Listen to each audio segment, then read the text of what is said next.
Commission to order. To comply with Title VI of the Civil Rights Act of 1964, Decatur County requests that participants in this meeting complete a voluntary anonymous survey that is available on the table in the back of the room. A couple of things before I get started. We have the draft comprehensive plan for the town of St. Paul, and if you look at your agenda, it is at the end of the APC petitions. I'm actually going to move that down to the bottom so that we can get through the show cause hearing as well before that starts. So anyone that isn't in here yet, as we work through these petitions, there'll be room made. Everyone will be able to come in for that at the end. First item on our agenda is the approval of the June 3rd, 2026 minutes. All the board members received those in their packet. Does anyone have any additions or corrections to those?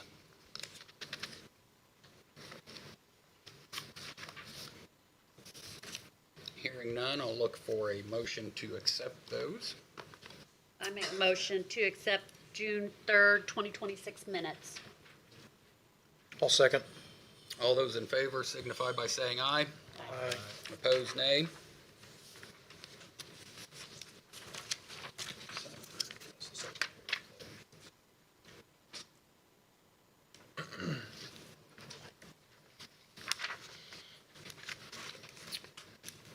First petition on our agenda, APC petition 2026-12, Trevor Stapp is requesting to rezone 6.04 acres from an A1 zoning classification to an I1 zoning classification to operate a light industrial office and warehouse. This request falls under Decatur County Ordinance Section Number 1204. The property is owned by the petitioner and is located at 12040 South County Road 800 Westport in Jackson Township. Trevor, if you could come to the podium and tell us about your project. Yeah, so my name's Trevor Stapp. I'm with Stapp Holdings and IMH Systems. We're a material handling contractor based here in Decatur County. We specialize in conveyors and cranes, specifically on installations for other integrators. We also have a distributorship with Daifuku Web. So we will design systems and we'll install them. We outsource our product through Daifuku. We've done projects for the military, also automotive, and other clients such as John Deere. Just this year, we've done installations at White Sands Missile Range. We've done installations down at Fort Tyndall Air Force Base, down in Panama City. We've done installations at Fort Campbell down in Clarksville, Tennessee. What we'd like to rezone to I1, just for any kind of like small modifications we have to do to some product that comes in for testing and for future expansion or growth. So you're basically going to utilize the existing building? Yes, sir. Yep. Mainly for storage. We have all of our own equipment for installations. So we have for upkeep, maintenance, and all of that, and as well as office space for the employees.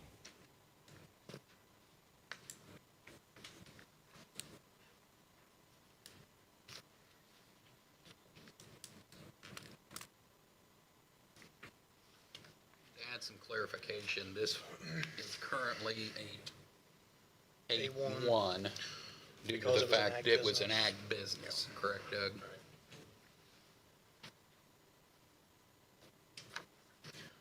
Board members, any questions, thoughts? It was A1 because it was ag, but it was used as a business use, the way that it was. It was Pioneer Seed, yeah. Brad Evans, yeah. And currently you have no plans yet for any modifications to the existing Yes, sir. facilities? Not anytime soon.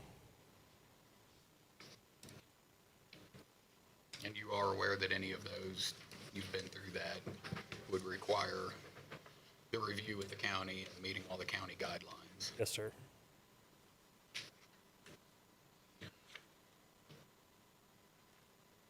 Anything from board members?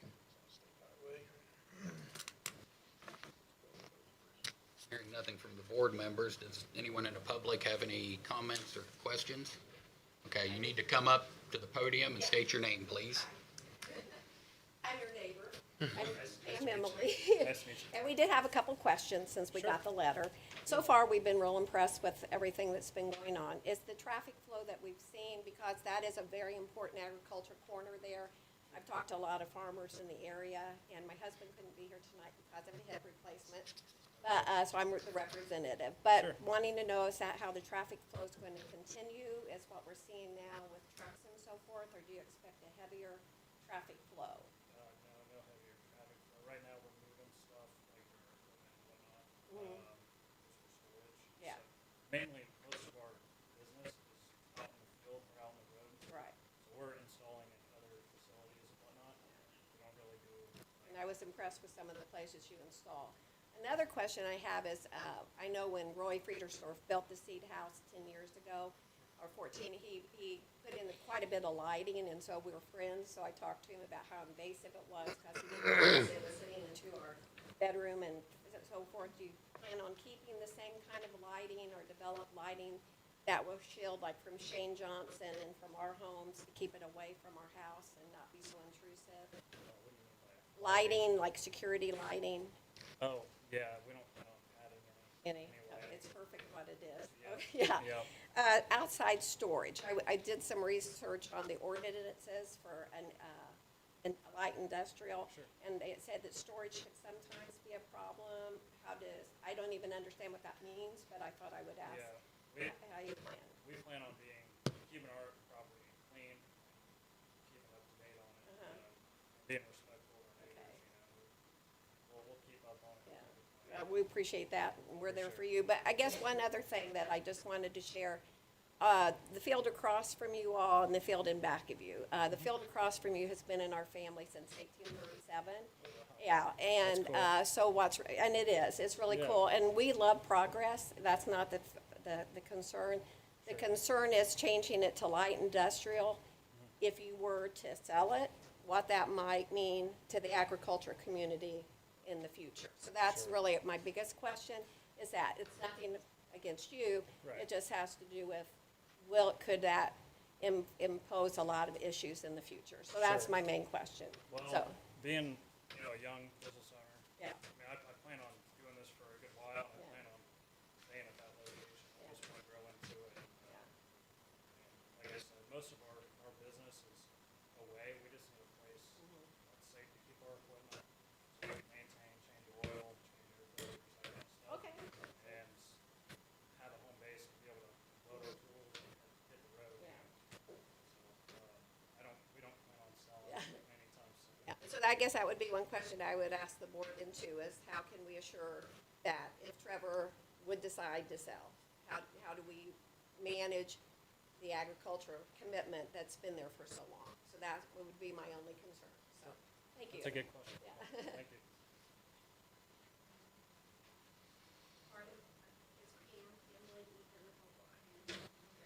Do we have anyone else?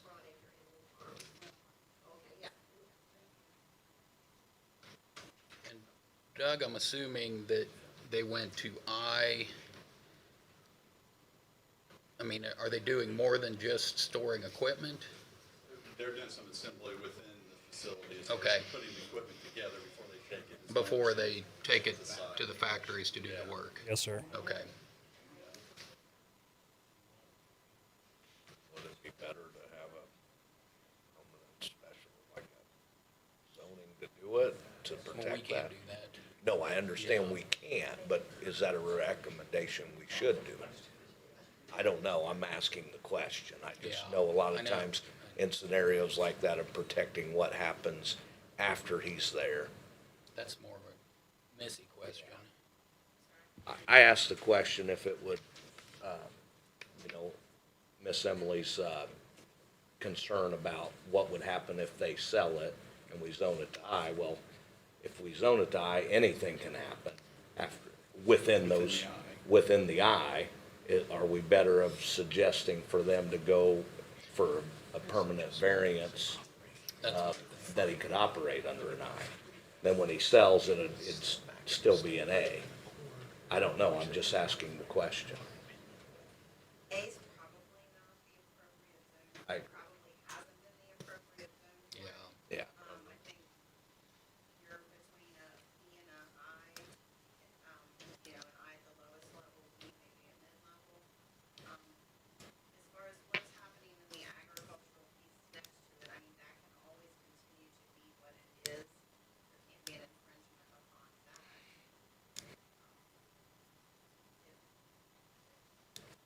And You know, Paul had we have mentioned, the regulations in I as far as runoff and Yeah. things like that, so, you're I'm not restricted by completely the sure edge.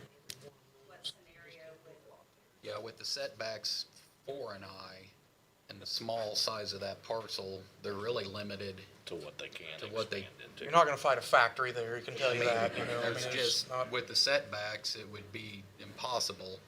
And as Missy mentioned, it probably shouldn't have been an A2 to start with because it was more of a commercial business, but it was ag right, related, the nature of the business so, and way the ordinances were yeah, drafted.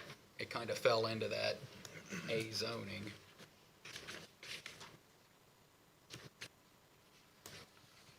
Any other thoughts?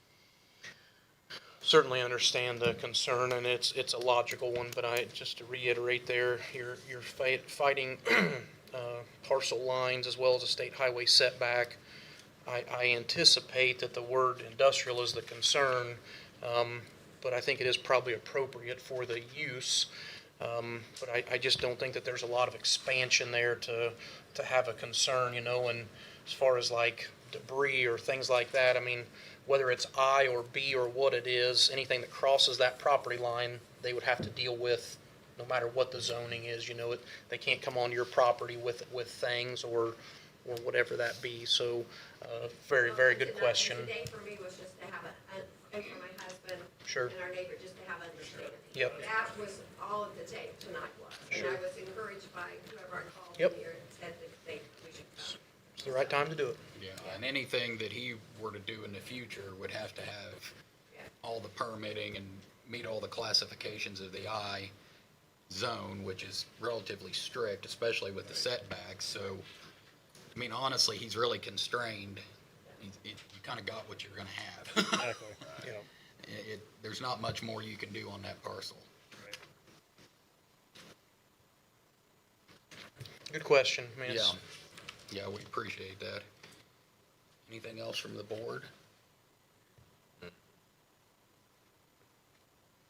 Anything else from the public? If not, I will entertain a motion.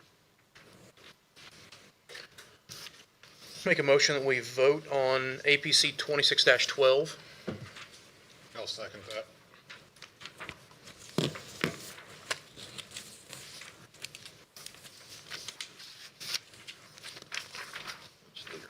Yeah. I didn't get any pad or pen.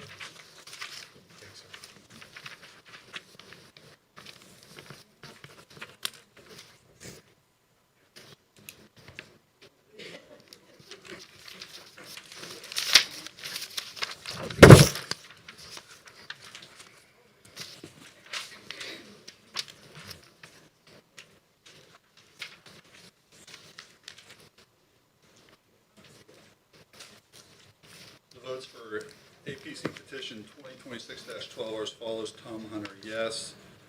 Cortland Robertson, yes. Sheila Kirkhoff, yes. Paul Stone, yes.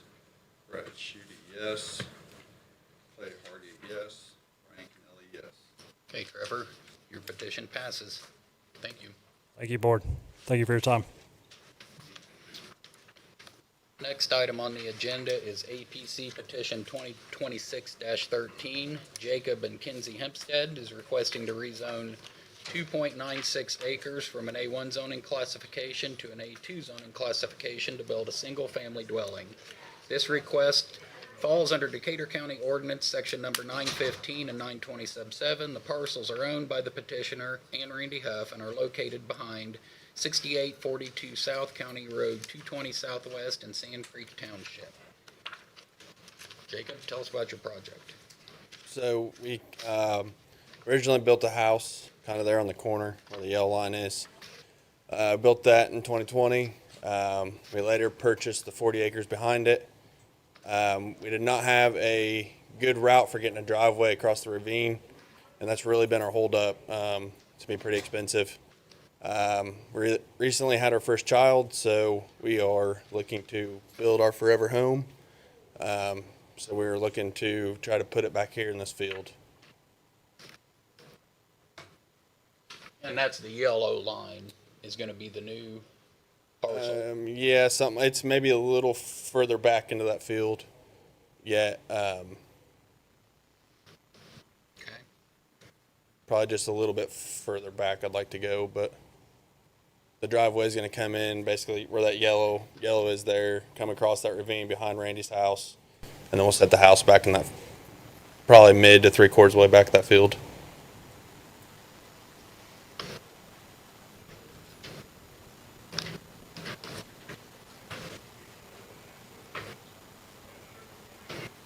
And you do own that entire parcel. So Randy and I have a contract for me to buy off 1.5 acres there. So the lines there are actually technically wrong, which I recently found out. He actually owns a perfect rectangle. So it's not such wedge shaped. But yeah, him and I came to an agreement and a price. We got a contract. So once we get through this and get it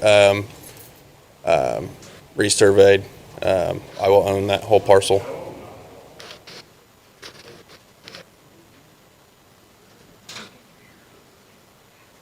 You'll own what's outlined in yellow? Yes. So basically where that red line is, Yeah. that red line is going to be our new property line. So that leaves him with 1.5 acres, and I take 1.5 acres.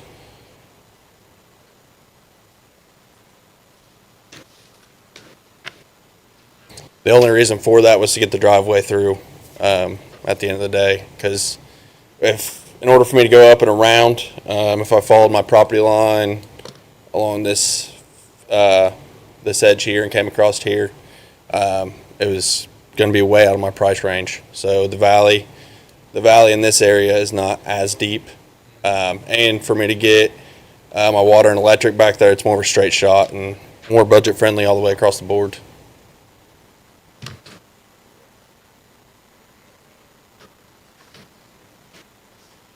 Any other questions from board members? Everything else appears in order in the packet.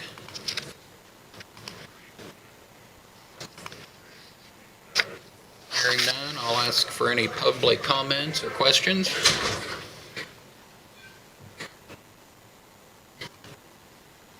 Hearing nothing from the public. Board, your last chance. I will entertain a motion. Make a motion to vote on 2026-13. Second.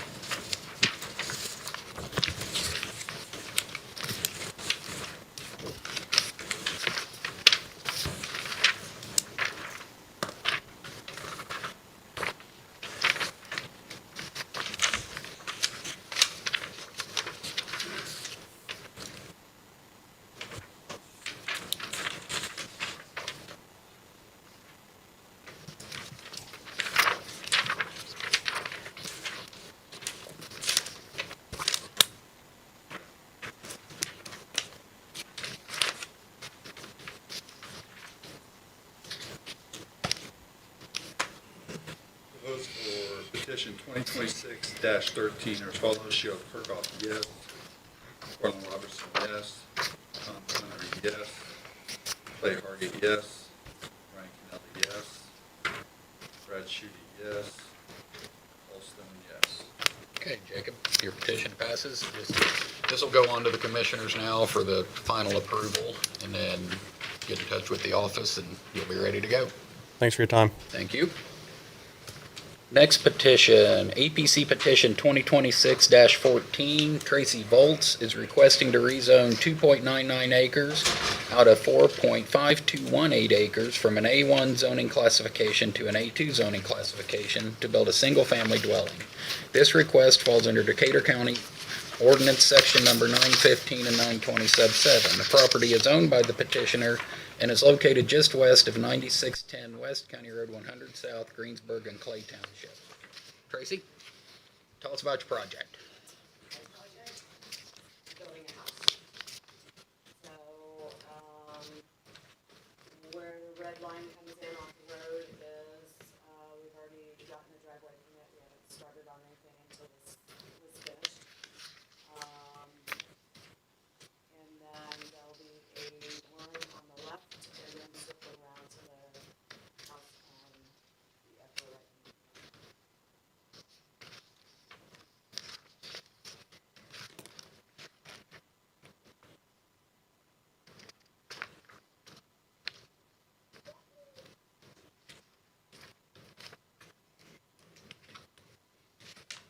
Everything in the packet looks to be in order.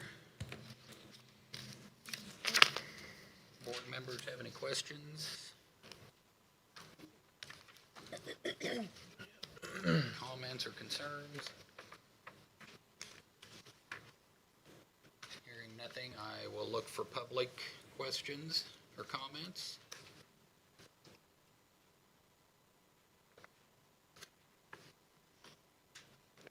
This one looks pretty straightforward.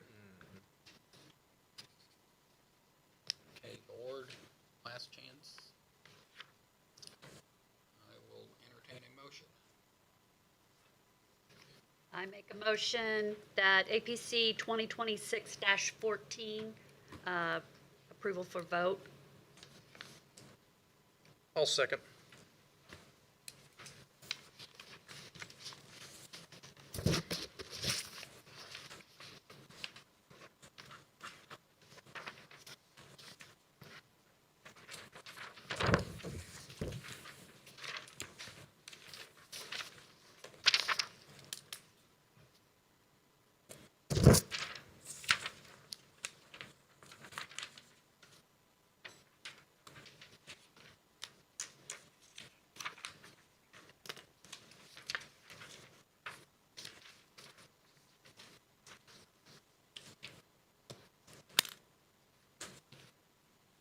The votes for petition 2026-14 are as follows. Sheila Kirkhoff, yes. Courtney Robertson, yes. Tom Hunter, yes. Brad Shudy, yes. Paul Stone, yes. Larry Hartley, yes. Brian Kennelly, yes. Okay, Tracy, petition passes. It'll go through the next, I think the next commissioners meeting, Doug, is that correct? It depends on when, if we get this, it has, we get the legal description back from the surveyor. Okay, So we have a description of the 2.99 acres. okay. So once, But it has to be rezoned, You just went through the rezoning process. right? And then Or, I mean, you have to survey 2.99 acres. That's the maximum that can be rezoned to A2. The area where you're building will the be, actual area. not the whole parcel's changing zoning.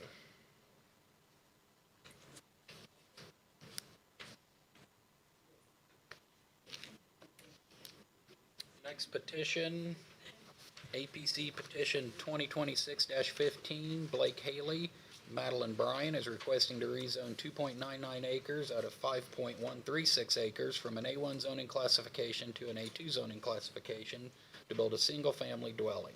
This request falls under Decatur County Ordinance Section Number 915 and 920 Sub 7. The property is owned by John and Cynthia Erzon and is located just west of 4992 South, County Road 60 East, Greensburg and Marion Township. Okay. Hello, Hi, guys. sorry. Hi, I'm Madeline Haley. I'm here with my husband Blake tonight and one of our realtors. We're here to propose our property to be rezoned from A1 to A2. Our goal at this property is to build our dream home and eventually raise a family here. So, about it.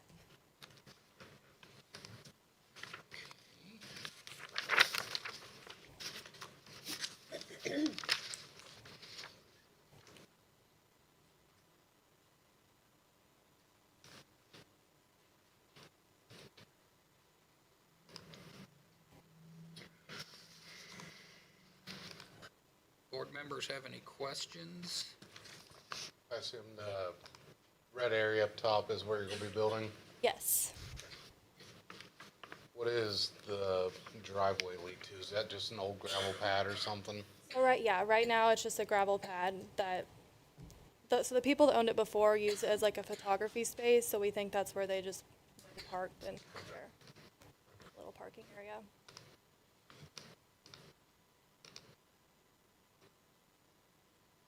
It's all grass there right now, correct? Yep.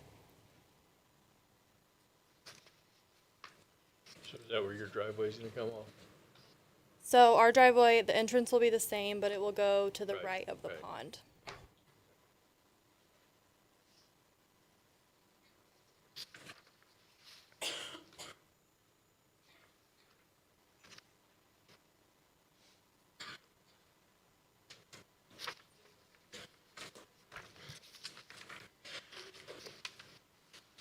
Any other questions from the board?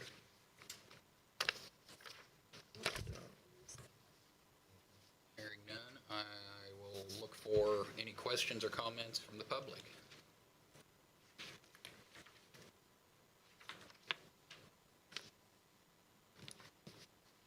Nothing there, board, anything?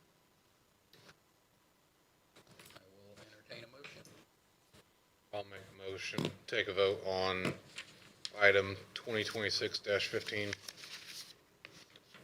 I'll second.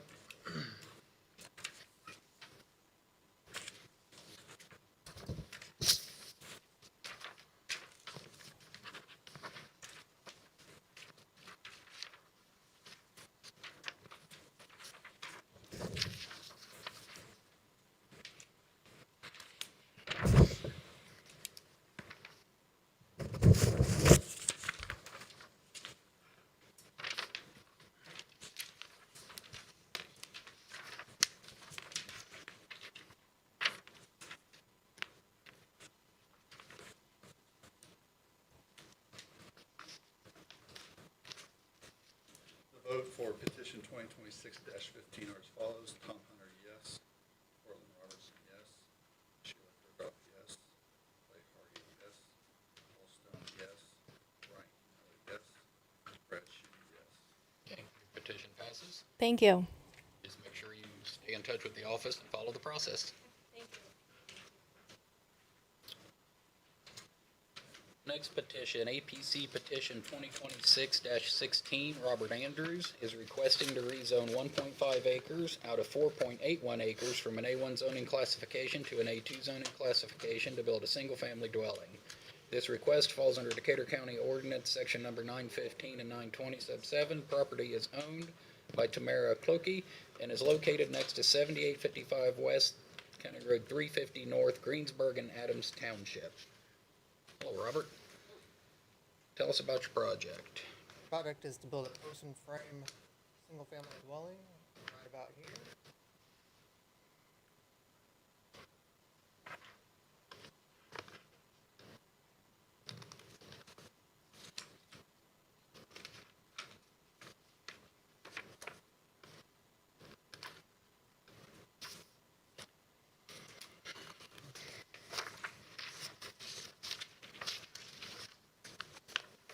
And the red line is gonna be your new property line?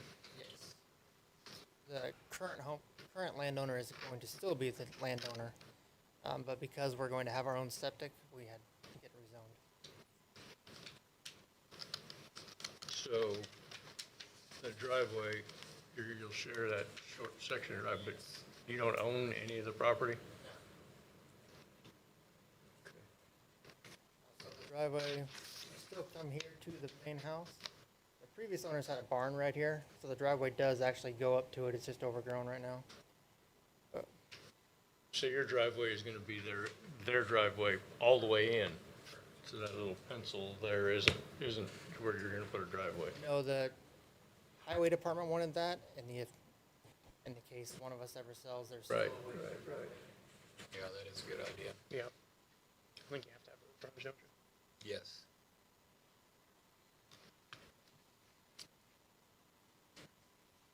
Any other questions from the board? Hearing none, I'll ask for any public comments or questions.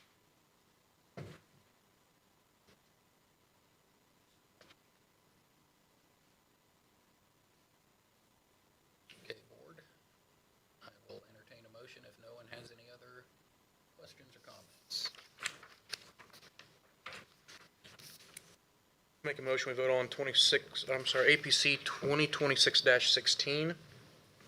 I second.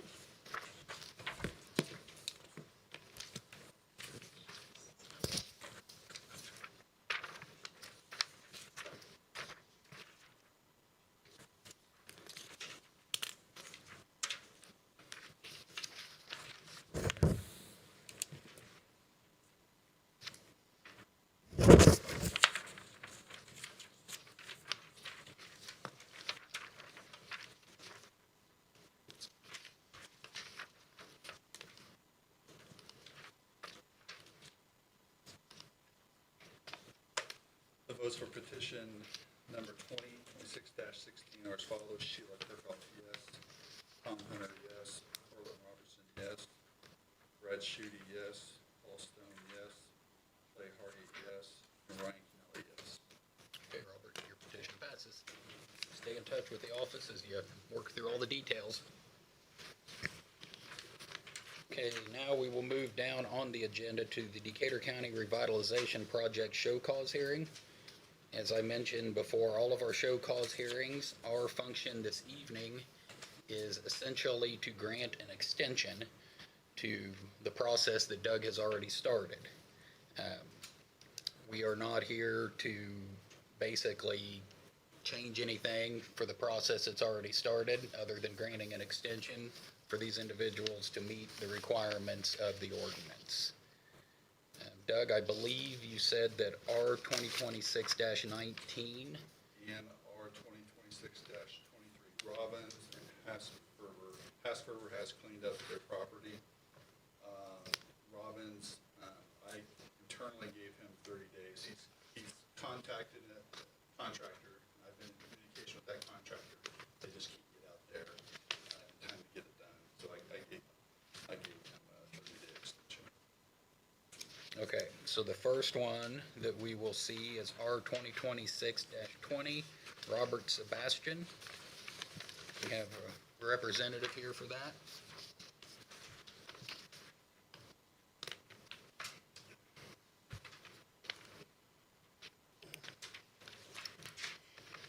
So Robert, we can basically, Great, have they been out to the property to inspect it? I'm sorry. Have you been back out to the property to inspect it? We inspected it, the last time we inspected it was June, I think. Yeah. 6/24/2026.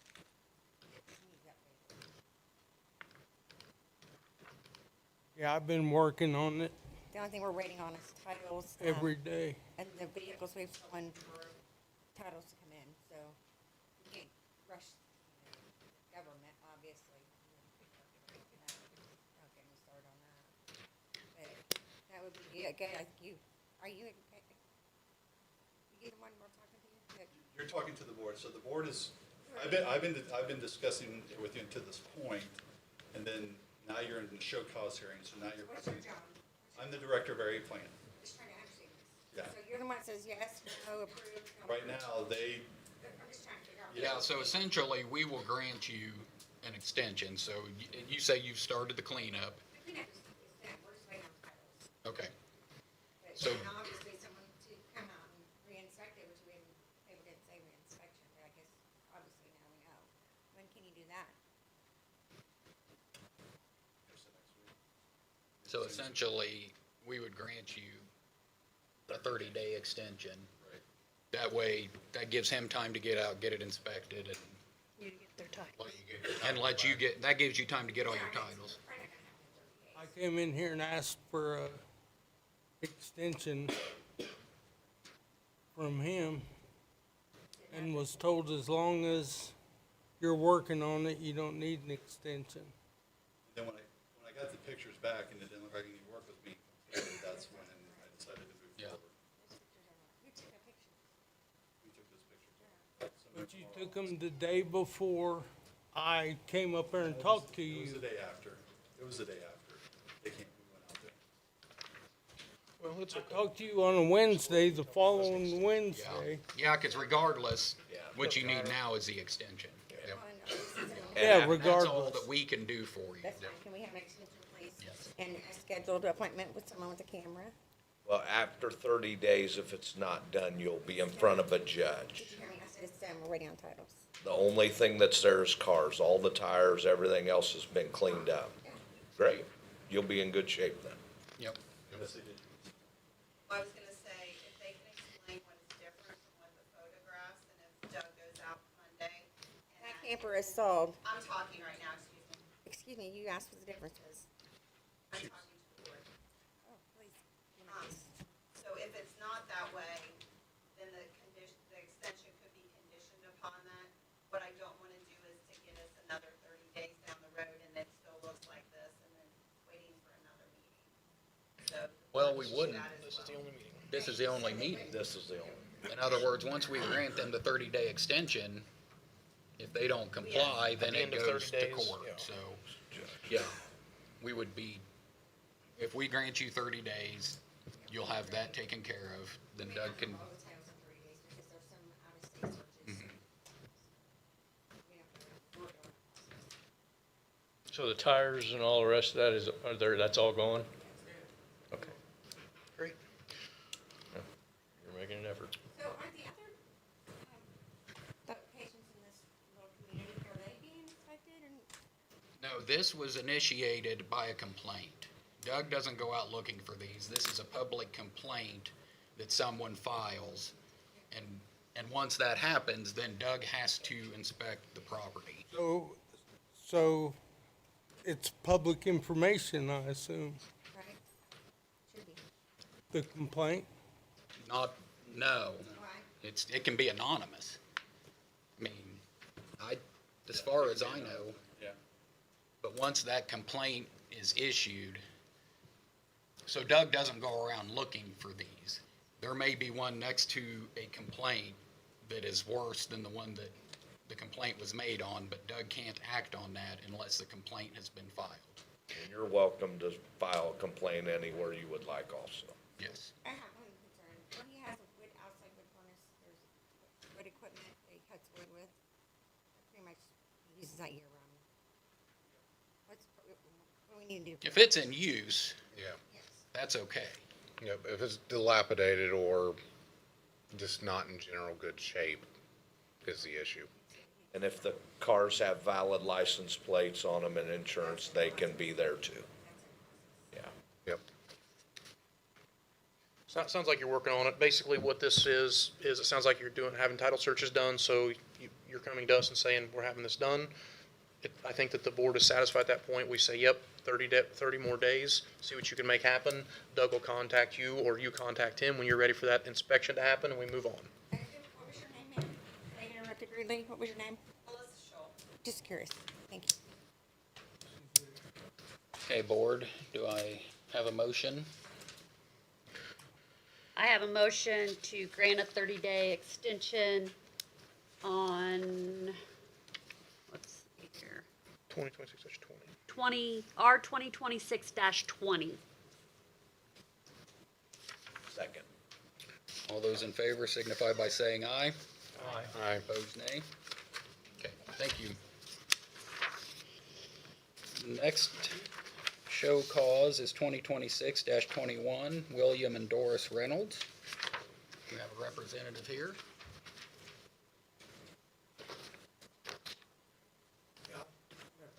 I own that property. I'm working on it every day I can. Between the rain and the heat, but I'm not as far along as I thought it'd be. I'm working on it. Okay. And What have you got done? Huh? What have you got done? Well, you can see the garage now, but you couldn't before then. Are the vehicles still there? Yeah, I've got one that I'm gonna have to cut more trees down to get it out, so, I'll get them out. Think you'll be able to have it all wrapped up in 30 days? Probably, yeah. If it don't rain 20 days. Can't help you with that. just to be clear, that 30 days after that, if Doug doesn't see anything happening, then it goes to a judge.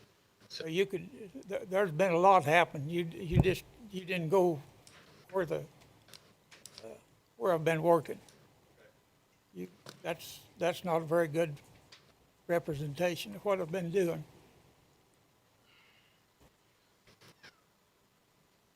I think the emphasis would be the road frontage and everything visible from the road. Yes. So just concentrate on that. Yeah, I think it's important to reiterate what Brad was saying. These complaints are stemmed from someone, a passerby or something like that. So it sounds like you're working on areas that may not be visible, which are great, but I don't think you're probably going to get much pressure from the county about areas that you don't see. So something from the road would probably be the place to focus your energy, Yeah. Well, he's made some, Yep. if you look at the picture of the front of the Yep. garage It's on great. 526, there's some effort there. So would you like to request a 30-day extension? Is that, okay. Do I have a motion for that? I'll make a motion to take a vote on R-2026-2022, or 22, sorry. 21. 21, sorry. I second. All those in favor, say aye. Aye. Opposed, nay? Okay, you have 30 days. Work through these first. What's that? This isn't for public discussion. And, he made the comment that if you can't drive by and see it, you can't see any of that. Yeah. You can't see any of that from the main road. So, Yeah, that is, we'll get it took care of. Yeah, thank Yeah, you. that's, Next item, R-2026-22, Patrick Land. Have a representative for that one.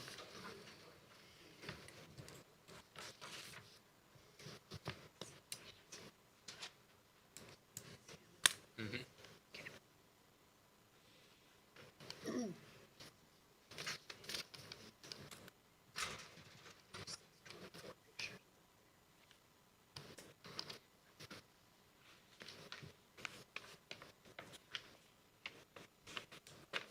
Okay, Patrick, the main thing here is that we can grant you 30 days. If you think that 30 days would be sufficient for you. Yeah, the Dodge actually left the other day. Only really main thing that's left in that photo is, of course, my Cutlass. It's my derby car. I just haven't had time to start on her.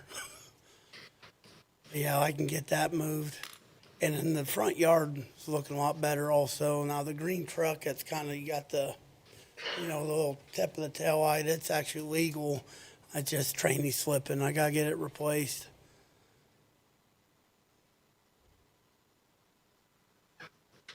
But yeah, that'll work. Board members, any comments or thoughts? so the second picture shows a lot of clutter in the 12/11 picture. Is all that stuff gone? I don't have my glasses, but yeah, most, they're talking about to the left. To the right of the house. To the right of the house. It is, I mean, there's a more current picture of that, so. Looks like it's just the cars now. Looks like Yeah, all I the think that clutter's it gone. is, according to that picture, it is. Yeah, it's just the cars. Yeah. So the cars are all that's left. There was some clutter at the front. But so so you saw a significant improvement. It wasn't, improvement. Yeah, there's, I'm sorry, I didn't hear you. Said the cars are more of the issue now. So I mean, the cars become the easy part. That's a phone call. Yeah. Yeah, I just got, well, it's just that Cutlass is all I have right there now. That one in the center with the back bumper hanging down. And the other two run and have titles and lights. So that one on the right is gone. the Dodge. But the Dodge to The the one on the left. right is gone. Yes, the one on the left is what we're driving. Got it. And I got that green Chevy, it's legal, it's right in the nip of that photo in front of the house. Okay. That's a lot of work. Yeah, well, when you can't afford $500 a month on a vehicle, you gotta do what you gotta do. Yeah, I get it. Okay, board, I'll entertain a motion. I assume you'd like another 30 days to. Yes, please. Sorry, my throat's kinda scratchy. Good. I'll make a motion, we vote on a 30-day extension for R 2026-22. I second. All those in favor signify by saying aye. Aye. Opposed, nay. Okay, Patrick, you have 30 days. Thank you for what you're doing. Thank you. And the last one on the list is R 2026-24, Casey and Cody Oliger. We have a representative here for that property. Robbins. I gave him an extension. Robbins is off the, yep, Before we got it's off the agenda. Oh, okay, sorry. He's got a contractor. I contacted the contractor. No representative for the Oliger property. Okay, that one will proceed on, correct, Doug? Yes, that's correct. Okay. That concludes that portion of the meeting. We will now move to the Town of St. Paul Draft Comprehensive Plan. I believe we have, yes. We still need a vote to move it forward. Oh, we do need a vote on that? Okay, we'll need a motion to move R 2026-24 forward to the judge. I make a motion, R 2026-24, move forward. I'll second that. All those in favor say aye. Aye. Opposed, nay. Okay, now we'll move to the Town of St. Paul Draft Comprehensive Plan. And I believe we have a representative here from HWC who will present the draft plan to us. Please state your name and Good evening. My name is Haley Rourke. I'm a planner and project manager at HWC Engineering. I have the pleasure of working with the town of St. Paul to complete the comprehensive plan. We are now towards the end of the process, so we're entering into the adoption phase, and what that means is by Indiana State statute, we have to host a public hearing with the Area Plan Commission, which is what's happening tonight. If we receive a favorable recommendation from you all, then we will take it to the county council for formal adoption. So that's kind of where we're at in the process. Next slide, please. I have just a quick kind of presentation for you all to provide an overview of the process and the plan, and then we'll talk about next steps. Next slide. As I mentioned, I'm Haley Rourke. If you've been to one of the St. Paul meetings, you've probably seen my coworkers Colton and Craig. Craig is also with me here tonight. Next slide. In terms of the project overview, just a couple of key things. Next slide. Starting out with just a little bit of 101 about comprehensive planning. So a comprehensive plan is a long-range guidance document for development and community investment. The primary purpose of it is to determine the vision and goals for the next 10 to 15 years. So it's really a long-range kind of vision plan. And it serves as the basis for land use and zoning kind of regulations. So in order to have zoning or to update your zoning, you have to have the comprehensive plan in place. In terms of why the town went through this process, they received an OCRA grant, which is a state agency, Office of Community and Rural Affairs, to do the planning process last year. And so we've been working through that process with them. The primary reason to do one of these comprehensive plans is to leverage state and federal funding. A lot of grants require or want to see a community have a comprehensive plan in place because it shows that you had a plan, you had conversations, you're all on the same page of what to do, and so it makes your community more kind of competitive for those funding opportunities if and when they come available. The other one is just building consensus, identifying kind of that overarching vision for the community. And so that's why The town of St. Paul chose to do that and why we've been working with them. Next slide. The study area that we're talking about is for the town of St. Paul, the corporate limits. As many of you all know, it sits right on the county line, so it does impact Shelby County and Decatur County. We invited folks from both sides of the counties and reviewed plans on both sides of the county just to make sure we are getting kind of the bases covered throughout the planning process. Next slide. We went through a basic kind of 4-phase planning process starting back in October.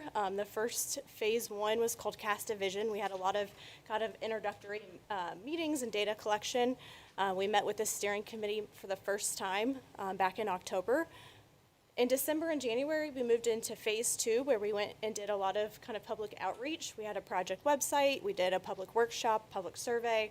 We had 4 different focus group meetings, and then we summarized it all into a public participation report. Towards the end of January, we moved on to form the plan, which is really the bulk of the planning process. It's where we take all of the data collection that we collected through the demographics and housing and economic data, plus the community engagement, and start to form the plan. And we met with the committee twice throughout that phase. We also hosted a Big Ideas open house at the end of phase 3, where the public was invited to come and review the draft recommendations before we prepared the first initial complete draft plan. And then we moved on to phase 4, where at the end of March, we submitted the plan to Okra. One of the requirements from their grant is that they have to approve your plan before you can move forward. So we have submitted it to Okra, and they have approved it, and so now we're here to go through the adoption process. Next slide. In terms of community engagement, there was several different touch points with the community. We had an 11-person steering committee that have met 4 times throughout the process. A couple of them are here tonight. We had invited 15 people to focus groups. The first workshop, the attendance was a little low. It was in the middle of December, and the weather was not great, so we had 5 people show up that night. But following that, we had an online survey where 45 people submitted responses. And then, as I mentioned in phase 3, we had a Big Ideas open house where the public was invited to see all of the recommendations, and we had 11 people sign in for that meeting. Next slide. In terms of plan overview, if you go to the next slide, you'll see, if you haven't reviewed the draft plan yet, there are 17 chapters. It's pretty extensive. And part of that is due to Okra's requirements. They want it to be in a particular order and cover particular topics. So you'll see there are kind of 13 required subject matters to go through. So that's anything ranging from land use and public facilities to housing, economic development, historic resources, and so forth. So it's a pretty extensive document that covers a lot of topics. In terms of the vision statement, this is really intended to be kind of an aspirational statement for the future. We worked with the committee to draft this statement, and then it was shared to the public through that online and in-person engagement, and we received kind of really good feedback and support of the statement. It focuses on investing in quality infrastructure and services. It's supporting the development of the I-74 interchange and surrounding area, with new employment opportunities and local services. And really, we wanted to hit this idea of volunteerism pretty hard in the vision statement, because with any small town, they rely very heavily on their volunteers to get anything done. So that is kind of highlighted in this as well. Next slide. In terms of the future land use map, this map is really just kind of a visual representation of the desired outcome or the vision for the community. And if you really kind of take a close look at it, it's largely what's happening on the ground today. There's not significant changes. Really, we just kind of clustered together larger kind of swaths of uses, but none of it is significantly different. And it's important to note that this future land use map is not a legally binding tool. It's a guidance document. It doesn't change or force the current property owner to change what they're doing. Really, it's just a guide for the future. So if and when something changes in the future, the town knows what the next best use for that property could be. Next slide. The plan also goes through those 13 subject matters that I mentioned, and each one of them has goals and objectives. So the goals is really that statement that identifies that desired outcome. The strategies serve as the to-do list. Really, those are the recommendations, and you'll see an example kind of page from the document here that outlines the strategy. It has a supporting kind of timeline, and then it highlights partners that could help them implement that idea. Next slide. Okra also likes to have what they call implementation projects in there. So each chapter has 1 to 2 kind of key projects that the town can help or start implementing just to keep the plan kind of from sitting on the shelf. So this particular example is placemaking. So it's talking about wayfinding and gateway signage, and it provides just a little bit more information for the town to be able to implement. Next slide. Before we wrap up with next steps, I did want to just draw attention to the fact that we know that there's some concerns and some chatter online about the comp plan being tied to a data center, and I think we just wanted to be super clear that it's not directly tied to a data center proposal. We did talk about data centers with the committee, and we were directed that they didn't really want to address that topic, and that their main priority was just making sure that any type of kind of regulation or policy was being consistent between the county and town, so just working with the county. And that's the statement you'll see here in the italics. Next slide. In terms of next steps, next slide. Again, tonight is the public hearing, and hopefully a favorable recommendation if you all are comfortable doing so. And then if we receive that, then we'll be able to take it to the town council at their next meeting for them to vote and sign a resolution. So, and with that, thank you for your time and for considering the plan, and I'm happy to take any questions from the board. Haley, will you have to go to Shelby County's area plan as well? Not that I'm aware of. Okay. I was going to confirm that with Missy, but as far as I know, all of the planning and zoning typically goes through you all, is what I've been told. And it does. Even the parcels that are in Shelby County, there's not very many of them. They still, the rezoning part of it still goes through Decatur County. An agreement between Decatur and Shelby. There's not very many on that side. Building permits, Okay. And then just to reiterate, this is simply a comp plan. There's no zoning changes. Nothing changes. Correct. It is just direction. It is similar to the county has a comp plan Yep. that we utilize. My other question is, this was developed by you guys and the town of St. Paul. Mm-hmm. We are here tonight to provide either a favorable or unfavorable recommendation for that to go back and be approved by the St. Paul Town Council. Correct. So I think something for the board to kind of keep in mind, it's not necessarily ours to edit. It is more of ours to give the favorable or unfavorable. And if edits need to be made, then that would happen by the creators of the document, correct? Yes. Yeah. So in the event that you go back and the town council modifies the document, do you then come back here and do this all over again? I think technically yes. And I see that there's some casino funds from Shelby County. I live by St. Paul, so. Yeah. Does that money have to be spent in the Shelby County part of St. Paul, or can that be spread over? Because I noticed that you're talking about wayfinding and signage and things like that. Does that just mean signs? I got whispers over here that it does not have to be in the Shelby County side.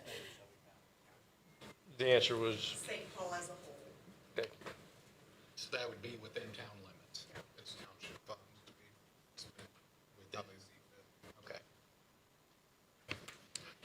And our office did receive 2 letters that I did forward to you before the meeting, so I just want to acknowledge that you did receive those. Yes. letters. Yes. And those will be public record.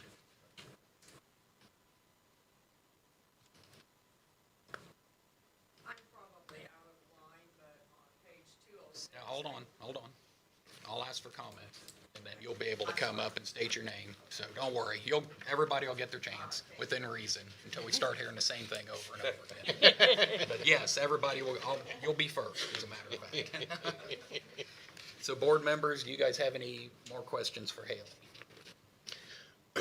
I think I just want to bring light to what you said, Brad. The gate that we are at right now is something that Okra puts in place to make sure that what the town is doing has some alignment with what the county does. We're not the controllers of the town of St. Paul comprehensive plan, right? We're saying, yeah, you guys are not wanting to do something that we think is outlandish in Decatur County, move forward, or no, that's way different than what we as a county believe. Is that Yes. accurate? Yes. Okay. So any edits or changes would need to be made by the town council. But this is the public meeting that lets everyone express their thoughts about those. Another thought and comment is, so this Okra stipulation, it opens the door for a lot of funding. And I know the town of St. Paul has been searching for funding for the sanitary for a while. And that's one that's really hurting, because I know IDEM's really pushing pretty hard on them. So that was the intent of creating this comp plan. It's part of the steps that are required to then file for those grants and receive that federal funding. This is just one of the steps that St. Paul's going through in order to apply for federal funding so that they can actually afford to upgrade the sewer plant. Until they can upgrade the sewer plant, St. Paul can't do much anything. St. Paul really can't even accomplish all its infill housing needs without sewer plant upgrades. Is that a fair statement? Yes, yeah. Because currently if anybody wants to hook on in St. Paul, IDEM has to approve it, correct? I mean, it's a strict requirement that they may or may not be granted access. Yeah, their hands are tied until Yes. they address the utility issues, for sure. So expansion outside of the current city limits won't occur until the current sanitary and water systems are upgraded, updated, and repaired or replaced. And honestly, including within city limits. Well, right, as I said that earlier, you can't even and St. Paul's got a lot of empty lots, and you can't even do the infill. Yes. Because your current sanitary can't handle the load. They would have to address the current infrastructure before they could even consider expanding anywhere. Right. That's my statement. So the rhetorical statement, but some of the concerns that I've heard from people that aren't here is that their land is gonna get rezoned, and some of the agricultural lands are gonna get rezoned, and the simple fact is, until that land gets sold, it won't get rezoned, and if the owner doesn't wanna sell it, it won't get rezoned from agricultural. So that's really not. Nor could it be annexed. Correct. And some of those fields, some of that area out the county line is all owned by one family. So unless they decide to sell, they're not gonna get rezoned. Yeah. So that's really not as big a concern. Yeah, rezoning can only happen It's a by voluntary thing. request from the property owner. Yeah, none of the maps in the document impact zoning at all. It's just Understood. And that's just a general statement that this isn't, the zoning changes that are included in this plan aren't being shoved down somebody's throat. It's It's a just guideline. a guideline that in the event that all the septic gets fixed, or all the sanitary gets fixed, and the water gets fixed, and all the other stuff that has to be fixed before any growth can occur, this might be the path. And logic takes St. Paul to the 74 exchange. It doesn't take it towards Germantown. That's just a simple. And the only way that that would occur is if that landowner chose to do so. Right. Which in that case, they could look to this comp plan and say, okay, this is what I could do with this property. And there is a map, just after, I think this one in the document, that shows the I-74 kind of interchange areas for land use. And I will say that we talked with the committee on that map. It's not in the presentation, it's in the document. And those future land use categories were pulled from existing documents. So the Shelby County side was pulled from Shelby County's comp plan. Yeah. Rush County was pulled from Rush County. Decatur County was pulled from a utility study that was done several years ago. So And the all plan of the says stuff that. that's shown is already in existing plans. It's not anything new. The plan actually says that Yes. in the pages around that. Any other questions for Haley? Thank you. Thank you, Haley. Okay, I'm gonna open the floor to public comment, and you get to go first. So if you could step up there and tell us your name.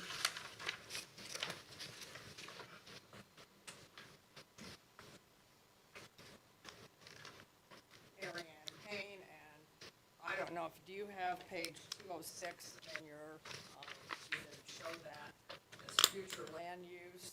That's right. I don't know if Okay, you can bring that up on there or not. Yes, yep, I got it.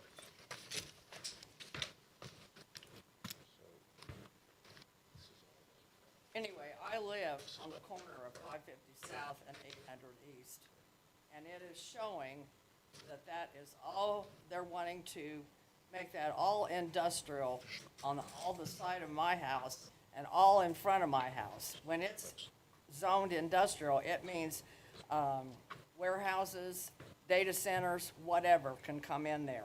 These people that farm this, they don't even know anything about it. They know nothing about this. I've talked But to them. just to be clear, there's no zoning change to it. I'm sorry? This is not a zoning change. This is just a future suggestion. I know, I that- understand that, but this scares me to death. It can't be shoved down. If you don't want your property rezoned, it won't be rezoned. That's what we kind of mentioned that earlier. It's not, this is not something that is gonna happen and you're gonna wake up one morning and find a factory in your front yard. I understand that, but it's a 10 to 15-year plan. Plan, not directive, plan. Well, Plans can, plans can, In early. yeah, plans can change. It's not, hold on, it's not even a plan to make that industrial. No. If there was a company that was looking to have space that was industrial, an outside consulting company said, this is the area to possibly consider that. Currently, there is no one wanting to come in there. There's not a plan to make it industrial, but that is the area that could be considered for it based on its proximity to surrounding infrastructure, interstates, and things like that. But there is, don't confuse the word plan with it's happening. It is an area for consideration. How about that? Is that?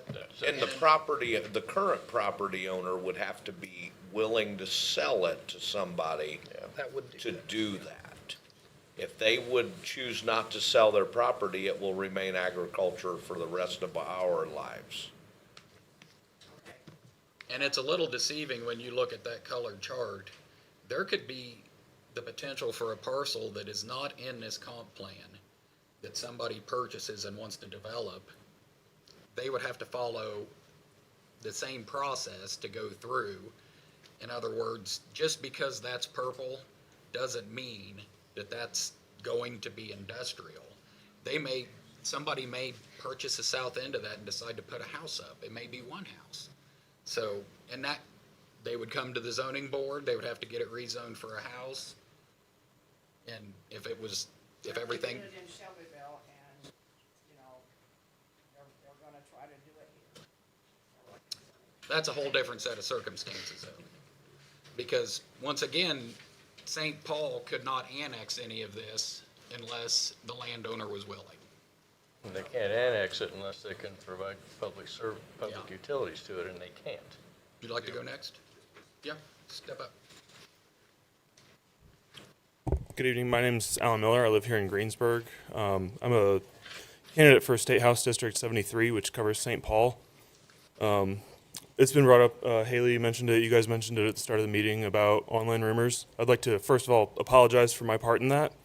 You know, we know how these small town rumor mills get turning, and especially with the topic of data centers, people are scared. And this is a huge issue that's affecting multiple communities in the area. You know, and I would like to thank you guys for the time that you've spent making educational comments to the people in the room. I think I can cross out about half of what I got typed out just because you guys have already addressed it. So thank you guys. The last thing I would say is I would very strongly urge you to follow the lead of the Shelby County Plan Commission and be proactive about implementing a data center overlay district, much like they have under consideration at the moment, in order to combine the economic development needs of the area with the residential, or with the concerns of the residents of the area. That's all. Thank you. So I do have a question on, not necessarily for you, maybe you, but with the data center, so data centers, we're all scared of them. You know, the small site nuclear is a bit frightening. You know, there are several things. However, the evolution, those types of developments are at the moment in their infancy. So you can't say in 15 years we can't have a data center, because a data center could be the size of this room in 15 years and present no problems and Right, no cooling and no noise. So to take a plan and like this and say, well, we're not going to have it. Number one, it's still just a plan. You're going to have to, as a community, take each one of those individual opportunities, and opportunities can be good and bad, and address them individually at the time they come in front of you, but excluding them. Who knows, in 15 years, a data center might be a good idea. But today, you know, we're all scared of them. So I think is that the logic that was used when the town decided to not make a stand with data centers and nuclear and all that going forward? I mean, I know people that you know, they just don't want to see small site nuclear in their backyard. I'm one of them. But yeah, I think that is kind of. But in 15 years. People here if they want to speak on that, but I do think that's how a lot of people feel, and it's scary because it's evolving so quickly. We don't know what's going to be available next week or next year, and so it's hard to kind of set boundaries around something you don't know how it's going to change. Yeah, the evolution is so fast. And if I could add, another thing that's scary about it is there's been a real and perceived, to varying degrees, lack of transparency among some of the local governments. And as we saw in Shelbyville, an outright disdain for the public and a complete dismissal. We handed in a petition with, Gina, how many was it? 7,000 signatures? 7,500. Okay. Yeah. Which represents approximately 50% of the population of the city of Shelbyville, and we were practically laughed out of the room. There were at least twice the mayor of Shelbyville threatened to have the police clear the room. Now, granted, that was because people were getting loud, because we were being ignored, and I think that's part of why I was urging you guys to be proactive, is so that we have something in place ahead of time, so that if, as you say, you know, in 15 years, maybe we could have a data center the size of this room instead of 430 acres getting annexed outside of Shelbyville. So there are things that I would change about the Shelby County proposal, but I do think it is a pretty robust one. I would strongly urge you guys to reach out to the Shelby County Area Plan Commission to work with them, especially when, you know, we have towns that straddle both counties. I think we need to work together against some of these out-of-state corporate interests that are trying to ruin our rural communities. But it's not our job to reach out, it's the town's job to do that and then bring it here. For the town plan, yes. I'm urging you guys for a county plan level. That's actually, I mean, that's a great topic, but that's not the topic on our agenda currently. So I understand that. right now I want to focus on this comp plan and making sure everybody understands that. But you're welcome to the podium. But no, I don't have anything else. If you, Okay. I thought you guys were calling me back for questions. No. So. Thank you. Oh, wait, she beat you to it. Okay. Hi, good evening, Board. I'm Gina Jackson, and my interest in the St. Paul area, I have extensive generational ties to the St. Paul area. Still have farmland in Waldron.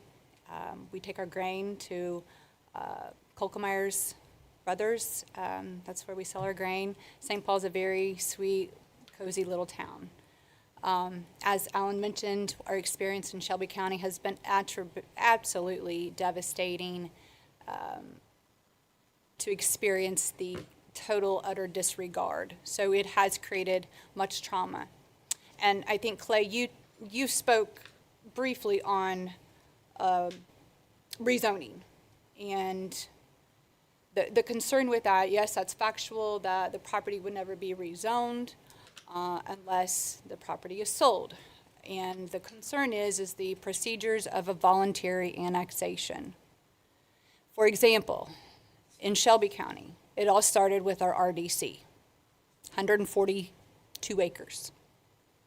There was a lack of transparency in the process there. And then that evolved to all of a sudden a super voluntary annexation of 429 acres of prime agricultural farmland that was allocated in our comprehensive, our UDO. Was our UDO? Yeah, our UDO, to be protected as agricultural, be farmed. That was disregarded.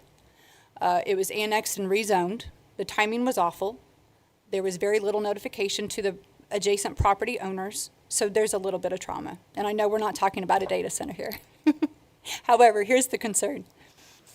The process and the proposal of the TIF district and the alignment with the Economic Development Corporation. And the concern and questions would be, I noticed, Haley, on the presentation, it aligns the town council working with the EDC, or the RDC, rather. And so it seems as though the town council would retain a sovereign voice, as opposed to everything being discreetly done through the RDC if that TIF district is created. Is anyone able to affirm that? Would St. Paul retain any type of sovereignty? Thank you, Alan. Can anyone touch on that? Yes, because I need a good politician's help here. The TIF district setup would require the public meetings. So in other words, that's like this tonight. Sure. And that's the key, that's why we're doing this, is to have a public meeting. You guys get to voice your concerns and everybody kind of understands what the thought process is. So if it were a TIF district, then there's monthly public meetings for that TIF board. So that would be how you would have the Layer of accountability. Yeah, the public accountability for that. In other words, that would be the opportunity to voice your concerns about anything that's happening. Now, it's up to that TIF board to properly publish notices like we did. You know, that's all your small town, that's a lot of work. So as long as all of that was being taken care of properly, then yes, you would have that voice still. And it wouldn't be, you know, kind of a one-off organization. It would be a public organization. Sure. The there's been several comments made about the Okra funding, and in '22, the town received almost $700,000 for a grant, which was utilized to do some infrastructure upgrading. And it seems like the focus on creating the relationship with the RDC and creating specifically the economic development area, which I don't know if I notated the page.